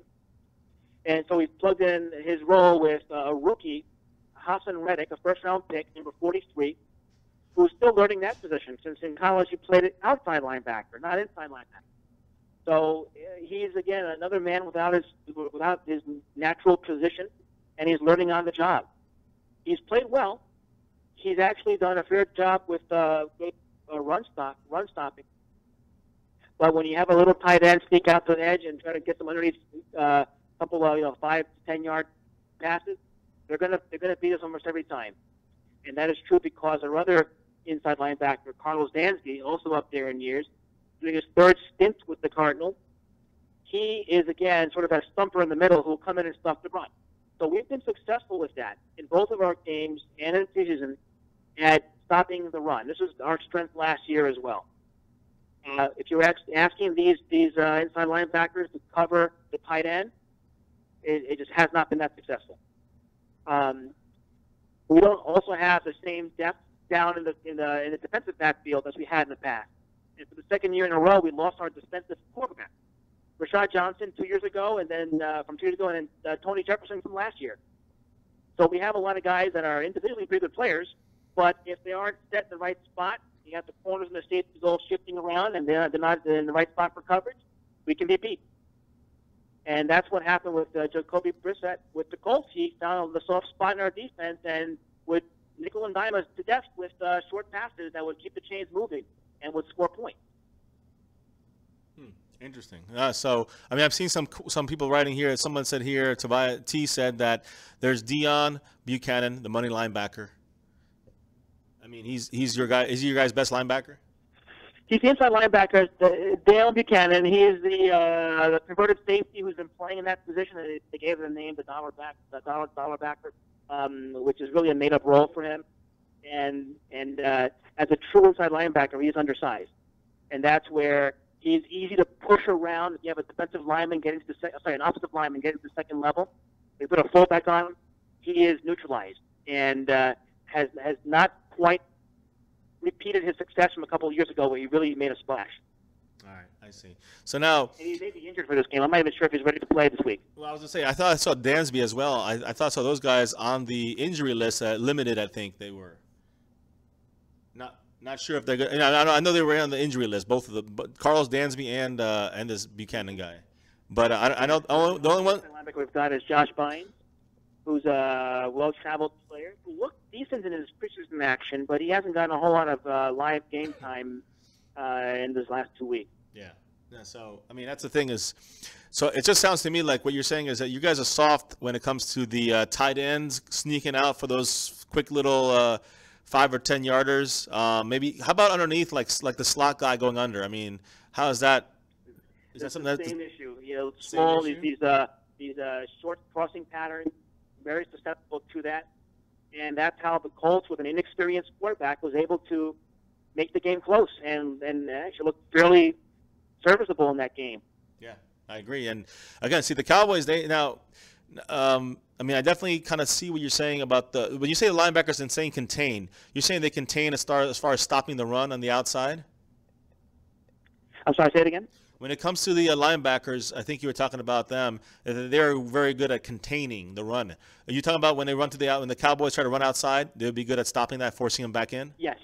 Yes, we do. And not just that, but we also have the Honey Badger back there, who's a phenomenal player when it comes to finding where the ball carrier is. So he's usually in the defensive backfield as a safety. He will do a lot of blitzing and will also support the run defense, especially if you have someone who can slow down the runner, if you have some contain. And like a missile coming in from the backfield, you'll have the Honey Badger, Tyrann Mathieu, coming in and making a play. Yeah, see, I know he's a specialty. Yeah, he's definitely somebody that I'm aware of on the Cardinals defense. Tyrann Mathieu, the Honey Badger. So you're saying he's kind of like a Troy Polamalu almost. Like he'll go in there and missile in there, and you have your linebackers, Dansby, Buchanan. They'll try to contain the running back, hold him back, slow down Zeke, and then have Honey Badger there really disrupt the play. That's what you're saying, basically how you guys stop the run on the outside. More, it's going to be Golden and Jones, the outside linebackers who maintain the contain. The ILBs will be the ones that will stuff the run up the middle and force the guy outside. But the outside linebackers, when it's a running play, will keep their assignment and allow one of the incoming defenders from the backfield make the play. Absolutely. And the Honey Badger will mix up the things a bit, and he will disrupt the passing game. He will disrupt the running game. And as you saw in the game against the Colts, he made the game-winning interception, set up the winning field goal. Yeah, no, I did, and and before we get to the big matchup, which is going to be the Dez Patrick Peterson matchup, let me ask you a question. What do you think about your front linemen getting into the quarterback, adding pressure? I know you had mentioned in the beginning when you first started talking about the Cardinals that their front line is pretty good at applying pressure. So how do you think the Cardinals are on their rush line when it comes not to stopping the run? Because you said as far as stopping the run, your front three, you play a 3-4 base. That sounds like, right? Yes, 3-4 base with blitzing outside linebackers in many cases. Right. So for the Cowboy fans, we call that a deacon defense on our side. We have 3-4, but our linebacker standing up rushing. So our fourth linebacker. So I understand what you're saying when you guys bring in 4. It's usually a linebacker that's blitzing. We usually bring in 5. Oh, so you bring 2 linebackers in. Yes, you bring both outside linebackers. Chandler Jones and Marcus Golden are usually on in the pressure. Good. So that's a good thing to know and to watch for in the game, and also in tomorrow's Madden preview. So we're going to check that out too. I'm going to definitely keep in mind all these players and all these things you're saying.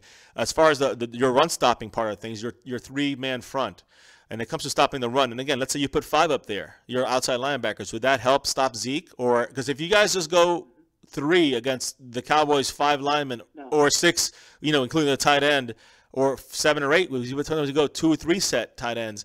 When we do that, what do you think you guys are going to do to stop the run when it comes to Zeke? We have the best offensive line in the league. So how you got, and you don't have Calais Campbell, and you don't have DJ Swearinger either. So I'm sorry, go ahead.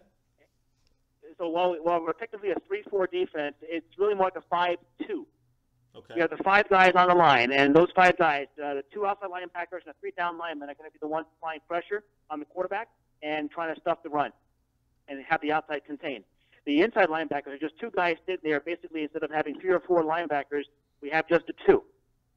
And they will support the run defense extremely well. The problem is when they drop into coverage. But then we have just the 4 defensive backs, and then these 2 guys that are not exactly built for that spot.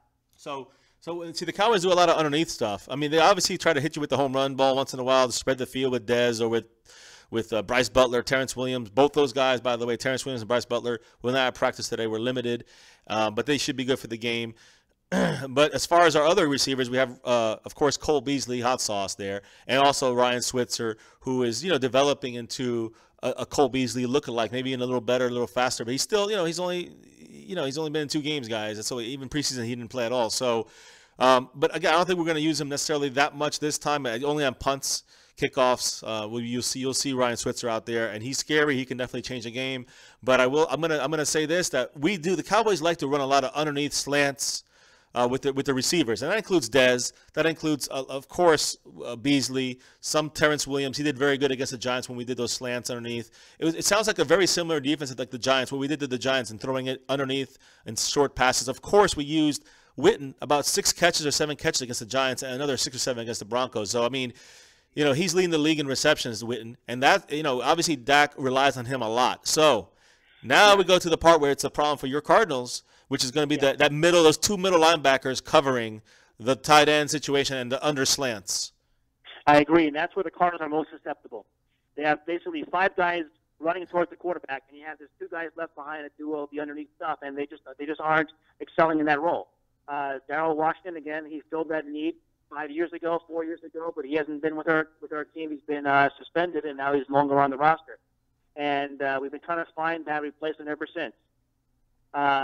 Hassan Reddick as a rookie is going to be inexperienced in that role, and Carlos Dansby is again excelling more in a run-stopping position. Now, let me ask you this though. And the tight end game, the tight end short passes, is where we've always struggled. And this is where a team like the Rams, who historically have not been very good, have been a tough matchup for us because they utilize an underneath tight end all the time.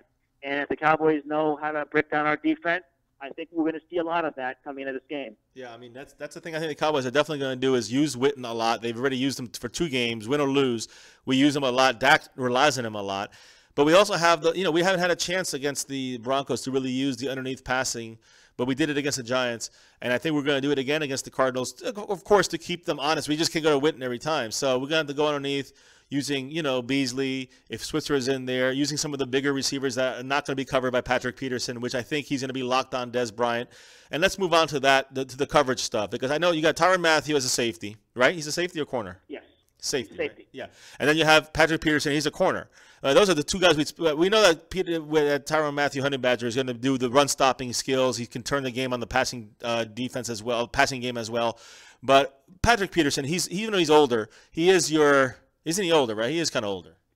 No, he's the same. I believe the same year as Cam Newton, so not exactly an old grizzled veteran. Right. So he's still right there in the prime of his career. He's one of the top corner guys in the league. I believe, and I said this in our previous couple episodes, that I do think. Well, first off, let me say hi to everybody. What's up, Rodas? How you doing? Riger Productions, how you doing? Cowboys Abroad, what's up, guys? And I already named everybody else. Thank you, guys. Keep it coming, guys. Keep it coming. I'm going to try to ask some of these questions as well. I hope we're getting a lot of these questions. They're kind of being answered already just by our discussion, Dr. G. So, and if you guys don't know already, guys, Dr. G, my brother, is on the phone right now. We're listening to him break down the Cardinals. I'm breaking down the Cowboys. We're breaking them down together and seeing, how things look for both the Cowboys and Cardinals for this upcoming game against Monday Night Football. So, and then somebody just said, Honey Badger is a beast. My brother just mentioned that he's the guy who can wreck the running game and the passing game. So definitely at safety, they got a great player there. We're going to move to Patrick Peterson, though. And my thing is this. I said this already.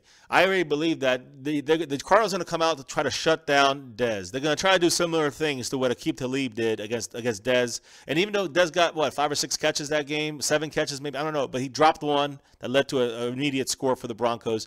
He was a little bit frustrated, which is what you want to do to Dez Bryant to get him off his game. You want to take it into a Dez Bryant, to the selfish mode, the old Dez Bryant, which is like throw me the ball, to you want him there. You don't want him saying, don't throw me the ball. It's okay. Use me as a decoy. Let Patrick Peterson cover him the whole game. And if Dak can get the ball moved around, Dez won't care about getting receptions. He's matured in that way. But if he sees that he's getting open and nobody else is getting the ball and he can get the ball, then he's going to get upset. And that's where Patrick Peterson, I think if that happens to the Cowboys and Dak, and especially if they become one-dimensional, if you guys can stop Zeke, then it's going to be a situation where you're going to see Dak try to force it to Dez. Because if not, Dez is going to get upset, and then it creates that problem again. And again, I think we need to see a mature Dez out there. But he has to understand, he's getting covered by Patrick Peterson, one of the best cover guys in the league. What do you think the Cardinals are going to do with Peterson and Dez? How do you think that battle? Because everyone's talking about saying that's the battle to watch. And even though I do agree, I don't think that's going to win or lose the game for either team. But I think it's an important battle. I think it's more important for the Cardinals to win this battle than the Cowboys. What do you think? I think that's a fair assessment. Patrick Peterson typically will shadow the number one receiver in most of the game. They will do some defense by committee every so often, but generally, I say for the better part of 3.5 quarters, you can expect it'll be Peterson on Dez Bryant. We pretty much shut down T.Y. Hilton in the last game against the Colts. Had a bunch of Colts fans around me tap me on the shoulder and say, hey, our superstar hasn't gotten one pass thrown his way. And so a lot of what we see is if the coverage is good, they won't even attempt it. And that's a win for the Cardinals. If he can maintain that, he's not going to intercept the ball and return for a touchdown. And just as long as he can shut down that receiver and have no attempts thrown that way, that's going to be a victory for us. The problem we have, as most teams are going to have, is the number 2 cornerback. Not many teams have 2 Pro Bowl cornerbacks. And so Justin Bessel is going to expect to be tested quite a bit. He did have a pick 6 against the Colts, the Lions, the very first throw of the game. Sent it back, and then ever since then, it was all downhill. He is not going to make any Pro Bowls in the near future. If he can, do a good enough job to shut down the number 2 receiver, then we'll have a shot to stop the Cowboys' passing game. I think, by and large, what we've seen for the most part, the formula has been Peterson shuts down the number 1 receiver, the ball gets thrown elsewhere. So I see. So do have enough weapons to do that. If it frustrates Dez Bryant, that's the Cowboys' problem. No, and the last meeting against the Cowboys when we won that game in Dallas, I believe it was 2 years ago. Yeah, with our backup quarterback. Dez Bryant had, I think, 1 reception late the 4th quarter, and there were many, many scenes of him on the sideline. That was Whedon that there being the quarterback, and even though you guys had a good team too that year. If he is shut down by Peterson, who's got good coverage on him, if he can maintain good coverage on him, then I think the Cowboys will be foolish to just force it to him just for the sake of forcing it to him to keep him happy. And again, he's a team player, and if the Cowboys are making big plays with other receivers, then the team should be happy, and Des Bryant should be happy. And that's what I'm trying to say to you, Dr. G, my brother, that he is actually, that is a key thing that you have to understand about Des Bryant. That's changed over the span of the last 2 years or so. He gets upset and frustrated when nobody else is being able to get the ball, and he feels he's open. But when he is not getting the ball because he's being locked down, and it has happened before, recently, and he does not get upset because he sees the rest of the team getting touchdowns. He is a true team player. He's become that. But he is a very passionate, frustrated player when he sees that everyone's shut down, then you got to get the ball to him. And that's what he wanted last against Denver. And, he got a touchdown, but he also got a bad forced pass by Dak. Not an interception. The first interception, that was Dez's fault. The second interception at the end of the game, which really was irrelevant. But that play, was a forced play to Dez just to try to get him a second touchdown for the stats, and it cost him 7 points. It's irrelevant. The point I'm trying to say is that Dez Bryant, if he sees the Cowboys are winning, whether it's by the run, whether it's by the tight end, or by Beasley, or by Williams, or whoever else, anybody else, I don't care, Dak to anybody else. We saw this last year. If the Cowboys do this, Dez won't even care if he gets 1 catch or 0 catches. He doesn't care. So that won't frustrate him. And that might be the Cowboys' formula to win. Right. Well, no, and again, Peterson's going to have his good coverage or his deflections and his incompletions thrown his way. The Cowboys might burn him every so often, and if that happens, that's more points for the Cowboys. But I think Peterson does give you a reliable performance and a pretty consistent performance week in, week out. I agree. He's done a phenomenal job on the number 1 receiver on most teams. Yeah, no, I agree. And I know the Cardinals are going to use him to shut him down. And my belief is, my prediction, right, people are like, well, Dez going to get him, or Peterson's going to get him. Peterson, I think, is going to be able to lock him down. My question is can the number 2 cornerback, like you said, what's his name? Justin Bethel, number 28. So Justin Bethel, number 28. Will it be enough to be able to stop, whether it's Terrence Williams, whether it's Cole Beasley? I don't know who you're going to put in the slot as your third corner. When the Cowboys go 3 tight ends and they do, 3 receivers, do that a lot. Who's your third cornerback? We have Brandon Williams, who's a second-year player. We have Traymon Williams, who's new to the team this year. We have a couple other safeties back there, Antoine Vazay and Tyvon Branch, who was there with our team last year. They're good role players, but they aren't going to necessarily turn a game around by themselves. Right. No, and again, there's only so many players you can have that turn the game around by themselves, but they seem to be still pretty decent on defense and match up pretty well. It's just going to be more of a thing where, I think it's with the Cowboys. I think it starts with and ends with the offensive line. If the Cowboys give Dak protection, somebody will get open eventually. If the Cowboys give Zeke a couple of holes to squeeze through, the running game will be established. The Cowboys will be able to control the clock, keep the Cardinals on the defense on their toes. Running, passing, I think we control the game at that point. And that goes. I don't think it just goes with the Cardinals. That's the blueprint for the Cowboys against every team they play. For some reason, Scott Linehan, the Cowboys offense coordinator, he likes to get fancy and tricky on 3rd and 1. He'll do a double reverse and they lose 10 yards. This has happened multiple times last year.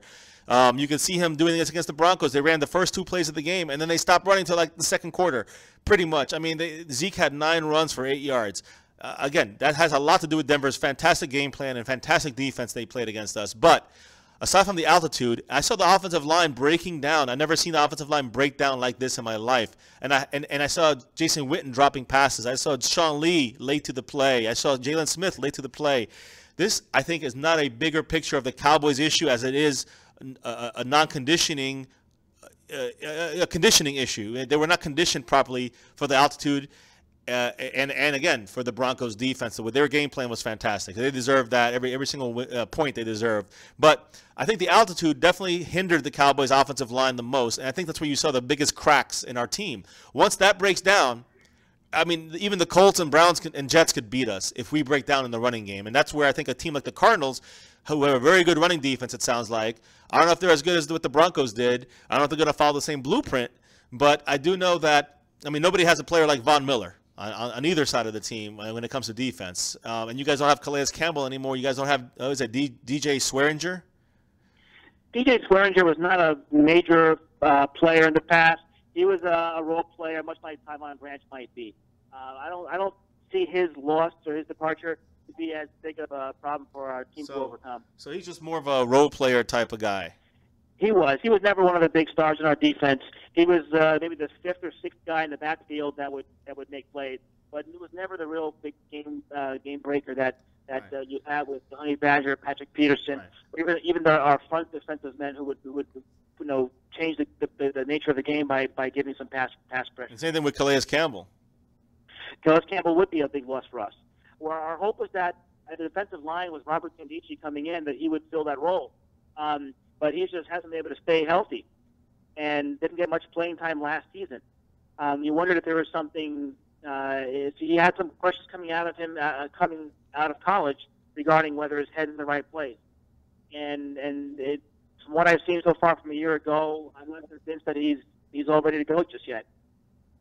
Well, I mean, no, this is some good information. I'm going to relay this all right now as we're speaking. It's all going to Jason Garrett right now and the coaching staff of the Cowboys. Of course. Well, I hope he's listening, because if he's waiting for me to give him advice on how to beat the Cardinals will have no problem with the game.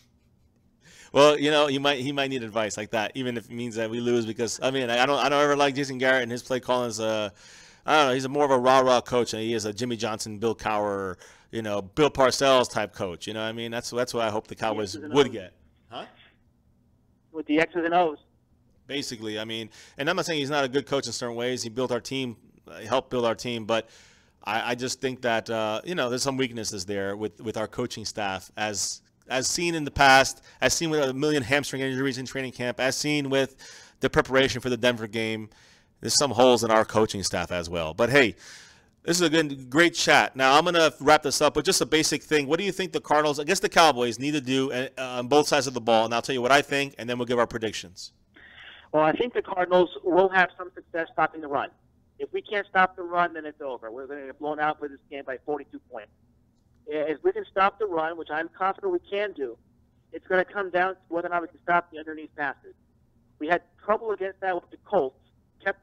Gave the Colts the lead and kept them in the game and prevented the game from being a blowout in our favor. I think we had a couple of wasted opportunities to score points in that game that if we make a couple of plays, that game could have been over very quickly.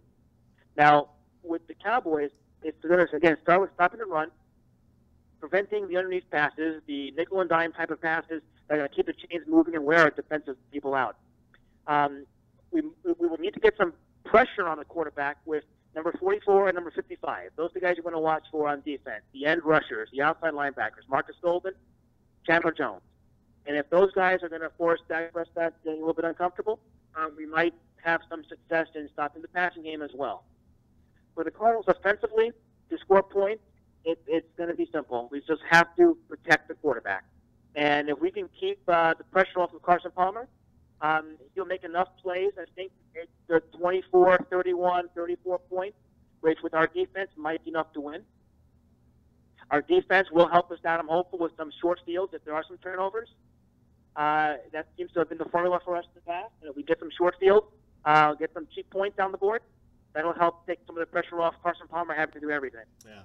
Now, no, what you're saying is it mirrors kind of what I think the Cowboys need to do, which is, well, let's start with, you said the Cardinals defense. I'll start with the Cowboys defense. When it comes to the Cowboys defense, I agree with you. The Cowboys have to put pressure on Carson Palmer.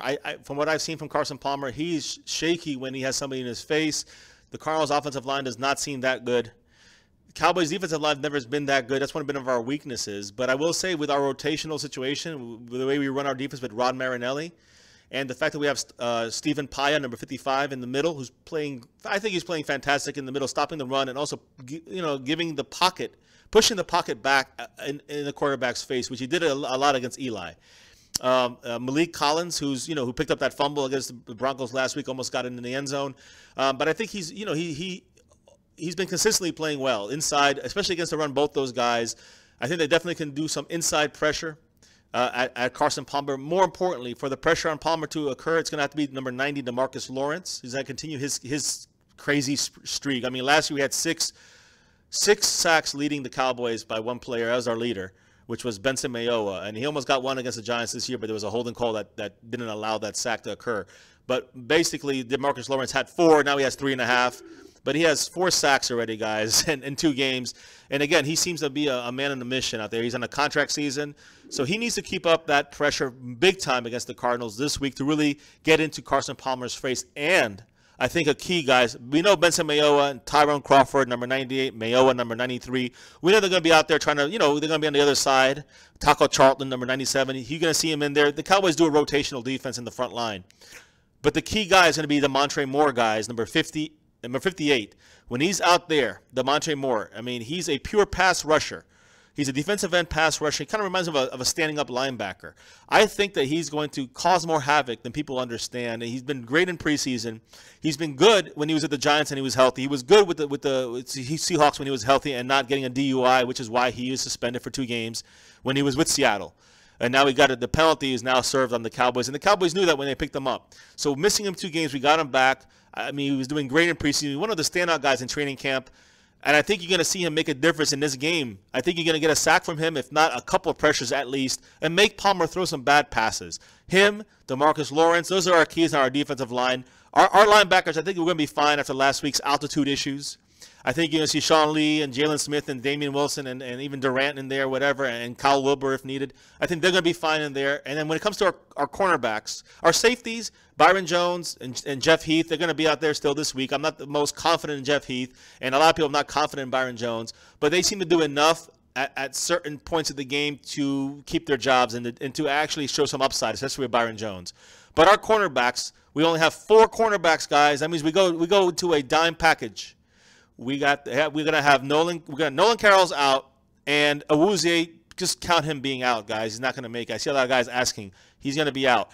So you're gonna have Orlando Scandrick starting with Anthony Brown, number 30 and number 32. Then you're gonna have probably Jordan Lewis coming in as the slot cornerback, number 27. Jordan Lewis, who's gonna be playing in his 2nd game ever. And then you're gonna be seeing Benny Benwickery, who we just picked up 2 weeks ago off of the Cincinnati team. We're going to probably see him out there, guys. We have no other cornerbacks. So he's going to be our 4th corner. Now, I have heard that we're going to be using Xavier Woods, our other rookie, a safety. But he's a very aggressive safety. He's been playing pretty well for being a rookie, and he plays on special teams right now. But he's definitely one of the up-and-coming safeties for our team. He's just being rushed in there, and he's going to be our emergency cornerback, our 5th cornerback if need be. And also look for Kevon Frazier to also help out at times. He's our other backup safety.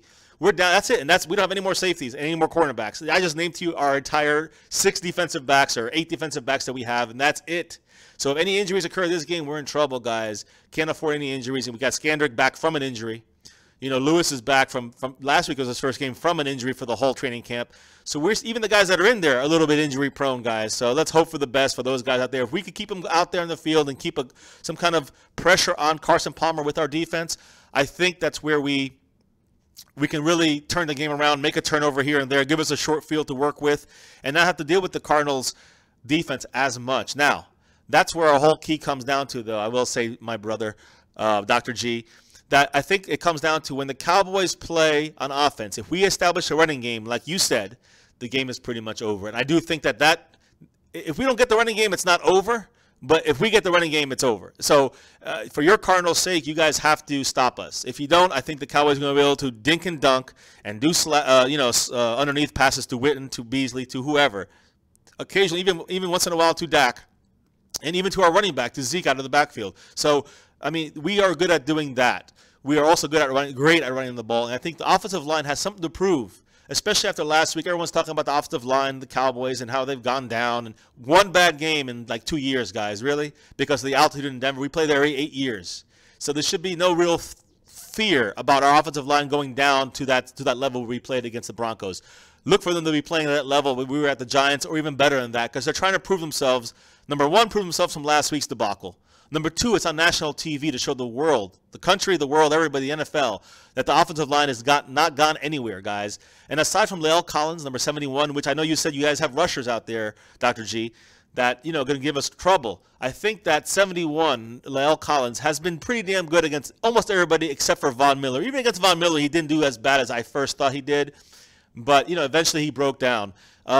That's not going to happen this week. I don't see that. I see our offensive line giving Dak protection. I see them giving Zeke some holds. I don't see them running all over you guys. Definitely not. But I definitely see the Cowboys trying to establish that running game, trying to break into the hole and get in there, whether it's inside, outside, whatever it takes. But you guys might have a very good defense in the front line. But we have the best offensive line in the league, and I think that's where we win and lose this game. If we try to force it to Dak and we can't run, and we force it from Dak to Dez, we're going to lose this game. I think if we don't look for Witten underneath, we don't look for Beasley, we don't look for the open receiver, whether it's deep or not. If it's not Dez in the corner and he's blanketed by Peterson and he shut him down, so he shut him down. We need to go other places if they're open, and they need to be completed. And that happens if we give Dak some time to throw the ball. And it gives them, and we do that even easier if we establish a running game, control the clock, keep the defense off the field, our defense off the field, and then we control the game, guys. Then, like my brother said, it will be a blowout for the Cowboys. We will win by a lot. If not, I think it will be a close game. And I think that the Cardinals have a chance to win, especially if they stop the run and pressure Dak. That's the key to stopping the Cowboys. So give us your prediction, my brother, Dr. G, as we get ready to head off of here. It's either going to be an absolute blowout in favor of the Cowboys. Wait, hold on. Say that again. I couldn't hear you there. Say it again. I think it could be an absolute blowout in favor of the Cowboys if they get the running game going. If not, I think if we do what I think we can do, which is stop the run, it's going to be one of these knockdown, drag-out kind of games. Let's say Cardinals 16, Cowboys 14. Boo. But that's only if it goes when it's a knockout, drag-out kind of a battle kind of game. But if you see the Cowboys establishing the run and protecting Dak, then what do you see? I think we lose 42-6. At least you're honest. I like that. I've been to enough games that ended that way. Well, in my opinion, I do think that I'm very similar in your mindset on that. I'm learning about the Cardinals from you, so I'm kind of I guess it's going to be very similar in our beliefs. And plus, we are brothers, even though the Cowboys are a better team than the Cardinals, and for always will be. But and one more thing just to be aware of: Arizona, it has some elevation still. It's going to not be quite like Denver, but it's not sea level there in Phoenix. No, I understand, but it's a similar. I mean, the Cowboys have played there before. They played in L.A. Not L.A., but in the training camp is in Oxnard. It's all in the same vicinity. It is obviously in Texas as well. It's not going to be. I don't think it's going to be, or at least in Dallas. I don't think they practice where it's it's the humidity, the heat. It's going to be the worst part for the Cowboys. It's not the humidity in Arizona. It's the elevation too. Really? It's the mesa. It's going to be an elevated, flat part of the high desert over there. So don't think it's going to be sea level. You're going to have some altitude issues there too. No, nothing compares to Denver, of course, and that's the thing. And that's the key. I mean, Denver, it's a complete different situation than going to Arizona and playing where it's a little more altitude. Altitude is not the problem. It's mile high altitude, which is a problem. Well, we're indoors, so you don't have to worry about it. We got a dome too. Yeah, no, I mean, listen, I'm not really afraid of playing at Arizona. I'm not afraid of playing in front of those fans. I actually like the fact there's going to be a lot of Cowboy fans there. So I think the intangibles are going to be, like you said, a wash because of the fans, but because it's in Arizona, that's an advantage Cowboys in a way. Because for the Cowboys, it's not an away game in a way. It's kind of a kind of middle ground home game in a way. And I like that's going to help the Cowboys. They're on national television. They got something to prove. These are the things I think the Cowboys have an advantage of over the Cardinals. But when it comes down to it, I think I agree with you. If it's a bang out, a tough fought game, and the Cowboys are having trouble moving the ball, controlling the clock, I see the Cowboys. If the Cowboys win, I see it being like a 17-16 game or a 17-13 kind of game against the Cardinals. Maybe even a 21-20 kind of game, a 21-17 type of game with the Cowboys winning. With the Cowboys losing in a close matchup like that, I mean, similar scores obviously, but I think the Cowboys can put up a little bit more than they could put up 17. I would say the Cowboys at worst against the Cardinals and their defense. I think at least the Cowboys will put up 17, maybe 20, maybe 24. They can still lose though. If your Cardinals offense get going, it could be 31-24, 31-21. I mean, I can see that definitely happen when you guys doing at your guys' best, beating us like that. But I do think if the Cowboys can, number one, put pressure on Carson Palmer, make his night a living hell, I think we got a huge advantage right there, regardless of what happens with Zeke. That's number one. Number two, establish Zeke running. We got ourselves the game is won if we do that and get Palmer. And number three, don't force anything to Dez. Give Dak another second than he had every play than he had last week against the Broncos. If the Denver defense is a second better than the Cardinals defense, I think we got the Cardinals down. I think we can beat the Cardinals, get through their defense. It's going to take some effort, guys. It's not going to be just running up and down the field. They're a tough team on defense, especially. But I see it being like the Cowboys going 24 to 14, beating the Cardinals. If it goes the Cowboys' way, they control the things. It could be 27-14 Cowboys if it goes their way at best for the Cowboys. And that's kind of my roundabout predictions. I think it's truly going to be a close game. Probably something like a 24-20 Cowboys victory. That's kind of what I'm thinking. So, go ahead. Last words for you as we log you off of here, and I will chat with my Cowboy fans a couple more minutes to go over everything we just talked about. But I know you're busy. You got your car show. You got other things going on. But I'm going to wrap this up here in about 5 or 10 minutes. So get your last words in there, and we'll say bye. All right. So tell us your last words. Sure. So I think the Cardinals have a team that is still a bit of a mystery. We'll have to wait to see how this game plays out. This is a game that can really make our season if we come out with a victory. It is a home opener, and don't underestimate the team. Even if the fan base is not going to be, the crowd won't be all Cardinals fans. It is a home opener, and the team does not want to let down their home fans in their home stadium. We saw the same thing with the Colts. A lot of people who counting the Colts out, said they have no shot. They lost by 40 points at the Rams. A whole different story as a home opener, and they showed it. I think that the Cardinals, who played both games so far on the road, will be happy to be back in their stadium, opening up that building for the season. And that may be enough for it takes to get the team out there motivated, fired up, and play well enough to win. I think it's going to be a tough battle. I think the Cardinals can certainly win this game. I think the Cardinals could lose this game and still be a factor down the road. Doesn't mean the season's over. But I think it's going to tell us a lot about the Cardinals and what they have going forward, if we really are a playoff contender or not. Yeah. No, that's a good assessment by you. I do think also, I mean, I didn't even think about that being a home opener for the Cardinals. That's going to definitely help. I do think that playing the Cowboys on national television should be more than enough for the Cardinals to wake up for this game, to be hyped up and motivated, along with being a home opener. I mean, and the fans, it's going to be loud no matter what. And I do think that obviously there'll still be more Cardinal fans in there, but I think because there are Cowboy fans, it's going to make it a little bit easier for the Cowboys when it comes to that side of things, when you think about home field advantage and being on the road. But I do think that a home opener makes a difference. I think the Cardinals, every team that plays the Cowboys, and this is the way it is, they always out to get us, especially when we're good, like last season, 13-3, and they want, everyone wants to take their shot at the Cowboys, and like you just said, they want to measure up to see if you guys are a playoff team or not. So this is the way to do it, by beating the Cowboys on national television at your home opener. And I definitely see the Cardinals being hyped and ready for this game. I do like your assessment there, brother, Dr. G. And again, maybe we'll see you guys in the playoffs. We'll have another one of these chats in the future. Perhaps. And one more correction. Cowboys last year were 13-4. Regular season, brother. Regular season. Regular season is not. I know you're referring to that loss against the Packers, but hey, at least we had a chance to get another win. You guys are out at home watching us play. We have a different history against the Packers in the playoffs. Yeah, Hail Mary. Hail Larry. Hail Mary, Hail Larry, right? Well, the only thing you got on us is you guys been to the Super Bowl, more recently than us. But you know what? We have 5 Super Bowls. And our last Super Bowl was a victory. Okay. Well, listen, Dr. G. We appreciate you. You have a busy schedule. You have your car show. You're a doctor out there in Missouri. So do your thing. We'll be. I'm sure I have your video of you doing the little United States map in a record time. If I get assurance from you that you don't mind me letting that video out, I'll add it to one of our videos one of these days. Because even though you're not part of my Cowboys family, you're part of my family, brother. So I appreciate all the stuff you do.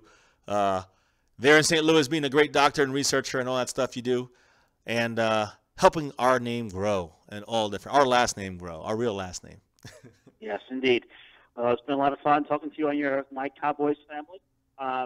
Certainly, I'll be happy to talk about Cardinals anytime, so just let me know. Good luck with the game on Monday. We'll see how it all plays out. Yes, good luck to you too, brother, up until the game time. But yeah, no, good luck to you and your Cardinals. You guys might need it. We definitely going to need it, some of that luck. And, if there is a game in the future that the Cowboys need the Cardinals to win, like let's say they need to beat the Giants or they need to beat the Seahawks for the Cowboys to get a bye week or something like that, a bye into the first-round bye or something like that, definitely be talking to you about that. We'll probably be live streaming that game if it's that important. So it's, obviously there's a good chance we'll probably be hearing from you again. live on the air on our live streams this season. So, again, we have a couple guys here. Stronger King, who's a Seahawks fan. What's up, Stronger King? Talking to my brother here. He's a big-time Cardinals fan. We just went through a whole hour of discussion here. I appreciate all the time you've given us there, Dr. G. And, man, I'm telling you, it was a good discussion. It's going to definitely open my eyes to the Madden preview I'm going to do tomorrow. The Madden 18 preview, I'm going to do it, and I'm going to see these players you're talking about, and I'm going to definitely comment on that tomorrow as well. So thanks again, and I'll see you soon, brother. All right, Dr. G? Take it easy. All right. Good night. All right, good night. Thank you, Dr. G. Bye. So, guys, there you go. You just got to talk to my brother, Dr. G. Let me run through some things here real quick, guys, as we log off. We've been on for a while. What's up, Stronger King? As I called you out, what's up, Steve Scoggins? We're not going to be 8-8, man. We're going to be higher than 8-8 this year, guarantee that. Mayowa is a damn good player, and I agree. He's not being benched yet, but you might see eventual benchings by him if when Irving comes back. Although Irving doesn't play that position. Irving plays the defensive tackle position more often, but he can do both, and so can Crawford. I think we're going to see, let me see here. I do think that Benson Mayowa is going to be somebody who is not going to – it's going to be tough for him to keep the starting role the whole season. But, again, guys, just remember one thing. Cowboys abroad and everybody else who's against Mayowa, and Cowboys abroad, I know you're for Mayowa. I'm for Mayowa. I'm saying this. Keep this in mind. He was our sack leader last year, and Marinelli runs a rotational defense. It really doesn't matter in the end who starts. It's really who's playing, who's being able to get in there, who's disrupting things that day, that game, and whoever's got the hot hand, so to speak, will be the guy in there by Marinelli's standards. We got to pay Zeke, Dak, and don't forget Zach Martin. And I think that was I missed your name. I think Tobias said that. We got to save that money. We got to save our money for these guys. So I do agree with that. Wolf Rider, what's up, brother? Tobias, look at the Giants. Spend all the money on defense. Can't get a first down. Exactly. I agree with Tobias. T, you're on this. Gaming with Kyle, you made some good points earlier. Gaming with Kyle. I couldn't mention them all because I was on the phone with my bro about the Cardinals. I hope you guys enjoyed that, by the way. But let me take a couple last questions here. This logic, we trade Tyrone Crawford and Mayowa for a really good defensive tackle. I think we more a rush defensive end more than a tackle, guys. I don't think DeMarcus Lawrence is necessarily the answer. He has 2 good games. We need to see what happens to Demontre Moore's in there and see if he can be the guy that that's enough to, number 1, put pressure on the quarterback, on Carson Palmer, for instance, this week, and number 2, to be able to when you're putting pressure, let's say you have Moore coming in there, okay, and giving pressure, that's going to open up someone like DeMarcus Lawrence. It's going to open up Malik Collins in the middle. It's going to open up Stephen Paya in the middle. So I think that's what we need to see Moore and DeMarcus Lawrence playing at full blast. Then I think you're going to see the whole defense upgrade. And that's without Irving back yet in 2 weeks. That's without Hitchens back in 3 weeks. So keep that in mind, guys. And that's without our cornerbacks. 2 of them. We were missing 2 every week, 2 cornerbacks. So, we're just trying to get through on one leg right now on defense. So let's see here, guys. Gaming with Kyle, we do have cap issues when it comes to saving the money for Zach Martin, which we have to sign eventually for Zeke and Dak next year. Manuel Corona, what's up, buddy? How you doing? Let's go Cowboys. We are exactly. We're going to bounce back, guys. Again, as you heard with my discussion with my brother, it's the altitude. Even though it's going to be a little higher than normal in Arizona, it's still not going to be nothing compares to the mile-high altitude in Denver, and that's definitely hurt our team in general. It definitely brought our offensive line down a notch, and I think this week they have something to prove. National TV bouncing back hard this week, guys, with the blocking on the run, on the ground for Zeke and protecting Dak. Give him an extra second, guys. You're going to see what he can do. Cowboys abroad. Crawford is a team captain. He's not going anywhere. Not this year, he's not. I agree. I do think that he was in danger. I think he was having a good training camp. He has to show more, though, than he did this past 2 games. I know he was kind of half in a sack on one play, which is good. I want to see more from Crawford, though. If he's a team leader and team captain, he better play like one. And he did great in training camp until he hurt his ankle, but now he's got to get out there and show us something. Let's see here. And Gaming with Kyle says Crawford, Mayowa, mediocre. And again, I will say Crawford definitely has to show more. Mayowa has been showing more since last year. Let's see if he continues that. Tobias says 10-6. I agree with that. If we have a bad year, I think we're 10-6, guys. I think we're, right now we don't know what kind of season we're going to have. I think if we can be a little bit better than 10-6, we're definitely win the division. Hollyway, what's up, Hollyway? How you doing? We're going to probably live stream the Giants Eagles game this weekend. Watch our reactions, that and some red zone, guys. We're going to be doing that this Sunday, since there's no Cowboy game on Sunday. Yes, we're going to sign Zach Martin is our main focus. Dak and Zeke will be there in the next couple of years. We have to sign them. But right now, Zach Martin's the main guy. We can't just add big-name guys and big-money guys like Sherman or Darrell Revis without releasing somebody. Keeping in mind we have to keep Zach Martin open for his salary too. And Lawrence, yeah, he leads the NFL in sacks. He's got actually 4.5 sacks. But yeah, I know. But still, it's unbelievable that we have somebody leading the league in sacks, guys, or was until yesterday. Cowboys abroad, we don't have to have Zach until 2020 exactly. Short-term deals for the other guys. Steve Scoggins, we had a good year. I know. The bad years, we had a good year, then bad years. That's the way and that's the way it is sometimes. And we had a bunch of 8-8 years. I think those are in the past, though. We might bounce to one of those years, one of these seasons, if we have something bad happen, or like this season seems to be up and down. But I don't see that ending this way for us this year. Not this year. That's right. DeMarcus Lawrence is in a contract year. He's doing fantastic so far. Fantastic. Our best defensive front line guy for sure. And you know, Sean Lee and Jalen Smith playing fantastic at linebacker. The game is in Dallas. No, this game is in Arizona. Next week, the Rams are in Dallas. Wolf Rider, again, what's up? T, what's up? We're playing in Arizona. Yes, we signed Zach and Offset. We should have gotten it done, but we didn't. The Cowboys are still trying to work on it. They're getting closer. That's what I'm hearing. But it looks like Zach Martin doesn't want to think about it until the offseason. So look for that to be fixed towards the end of the year. You know, sometime after the Super Bowl, for us to have Zach Martin signed. We don't want him hitting the free agents. We don't want him hitting the waiver wire. In worst case, we franchise tag him. But we're trying to get him signed up before that has to go to that extent. And I do, Hollyway, we just talked to my brother, Dr. G. He's a big-time Cardinals fan. He just broke it down for us how they could give us a lot of trouble. If they can shut down Zeke like the way the Broncos did, which I don't think they will, but I think they will do a job like the Giants did. I think that they can give Dak pressure, which, you know, they won't be able to do it the way the Broncos did, but they might do it like the way or partially like the way the Giants did. Then you're going to see a struggle. But it doesn't mean the Cowboys lose. If we establish either of those things or both, we win without a struggle. So, I mean, we'll be watching the game. I made my picks yesterday, guys. I took the Eagles over the Giants. I do think it's going to be a close game. NFC East battles are always close, and the Giants are desperate right now. They need a victory. They got to show more than what they've been showing. I'm not even picking a team like who I want to win. I'm just saying who I thought was going to win is the Eagles, and that's my pick. I made them yesterday. You guys can watch yesterday's video and check out my NFL picks for the week. So far, I'm 1-0. Barely got by that Rams game there. Yeah, I mean, I agree, Cowboys abroad. You know, a couple years ago, I was thinking getting rid of Crawford, but they kept him on there, and they want him. They kind of like the Marcus Lawrence kind of thing, but we see the Marcus Lawrence, he's starting to shine this year. Let's see if he can keep it up. Well, and that's the thing, gaming with Kyle. It's not just Jerry Jones. It's, you know, it's Will McClay, and he's made a lot of improvements to our team. I think has really helped us. He's the main guy that's really built our team to where it is right now. Will McClay.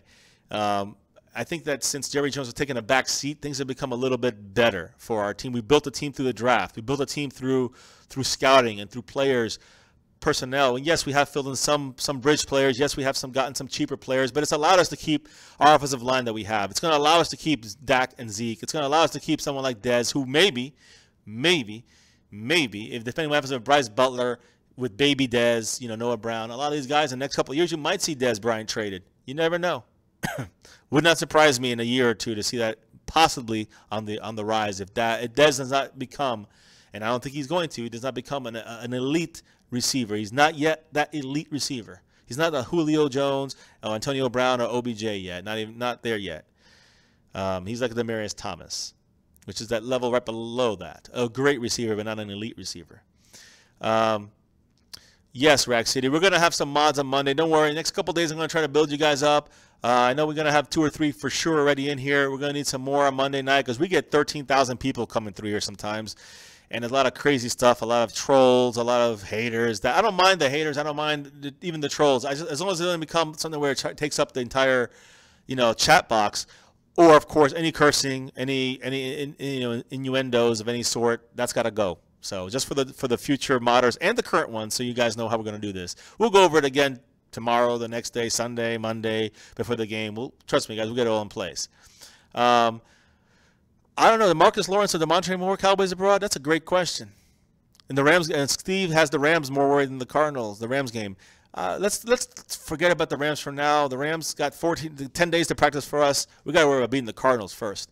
And as far as DeMarcus Lawrence and DeMontre Moore, I think DeMontre Moore is going to have a better all-around game. The Cardinals are probably going to key on D-Law, try to stop him because he's one of the leaders in sacks this year, one of the leaders in pressures. So I think they're not going to pay too much attention to Moore as much as they maybe should. And the Cardinals line is weak, guys. If we get that inside pressure with Malik Collins, we get the inside pressure with Stephen Paya, and even if they block DeMarcus Lawrence, we got DeMontre Moore on the other side. We also got Crawford. We got Benson Mayowa. We got Taco Charlton to rotate in there as well, guys. So keep those things in mind. And Crawford can play on the defensive tackle spot too and replace Paya if his knee's acting up, or replace Collins if he needs a rest. So keep that in mind, guys. I'm going to run through these real quick to the bottom here. So I see a lot of comments. Yeah, overpaying since Stephen Jones, okay. Yeah, the Cowboys abroad. Yeah, those days of overpaying are gone.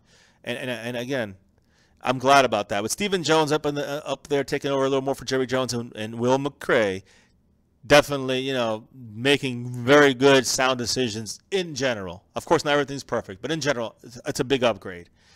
Hollywood, I do play Mutt, and I played it last night for the first time, 3-on-3. I didn't stream it because it was just a practice time for me. I was the coach, which I don't have my teams really set up too well, but it was fun. I gotta admit, we won. Our team won. I think we won 14-10. But it was a fun game, and again, we got to use our players that we've earned and built up from Madden in the MUT challenges. Actually, that's one of the things after long shots done, might be doing a MUT challenges kind of weekly thing just for the fun of it, guys. It's kind of interesting to see these games. You have to kind of throw for 3 touchdowns in like 6 minutes, or you have to come back from a 10-point deficit to win the game. You can't allow 40 yards rushing from the middle of the third to the end of the game, and you have to win. So there's a lot of cool interesting little challenges you do. You play all the teams different ways, and so that might be the thing after long shot we might start doing with myself and my daughter, little Jay. So yes, she's the star. Can play from Argentina. If you guys can get the game out there and go online with the PS4, we can all play. I got the PS4, guys, and the username is underneath, so you can friend me under there if you want through the PS4. We'll try to get some games on one of these days. Is Austin Jeffrey better than Des Bryant right now? I do not think so, not yet. I don't think so. I think Austin has to show a little bit more still, aside from being suspended, aside from being injured. He needs to show a little bit more still, I think. But I think he could be better than Des in the long run, but not right now. I think Des has shown a lot more as of right now in their careers. Tobias, let's see. Can we play from? Let me see. The lag is going to be awful. I mean, we're going to have about a minute lag in this game because it's on ESPN, and we get it a little bit, about 30 seconds behind. Nonetheless, guys, we're still going to be checking all the comments and discussing the entire game with you on game day and game night live stream, guys. It's going to be fun. So just make sure you guys jump back in here on Monday night. Jump in here on Saturday. On Sunday, we're going to do the Giants-Eagles game / Red Zone games for reactions and commentary, and just to touch base with all you guys on a Sunday football afternoon. Saturday is going to be our Madden 18 Cowboys at Cardinals preview. So definitely tune in for that, guys. And, of course, Monday night, the big game, our game night live stream, guys. So join us for that. And we'll need some mods. It's going to be fun. And I hope it's going to be fun for us, being Cowboy fans. And us winning. I hope so. So, guys, I'm running it down here. Des Bryant is a bit overrated. I agree with you, Steve. But if he does what he's supposed to do, his job, he's doing. If he does his job right, he'll be as close to elite as possible. And I think that's where as good as he's going to be. So, Tobias, you get that on there. You get Madden 18. We'll be on there with you guys. Space Cowboy, what's up? More shameful plugs. Subscribe to Space Cowboy. Yeah, it's all right, man. Hey, subscribe to Space Cowboy. He's got, also live streams daily, I think, or almost every day. Check it out, guys. He has a great site there. We had a talk with him last week on this day. Last Friday, we had a good discussion, a good collabo with Space Cowboy 17 before the Bronco game.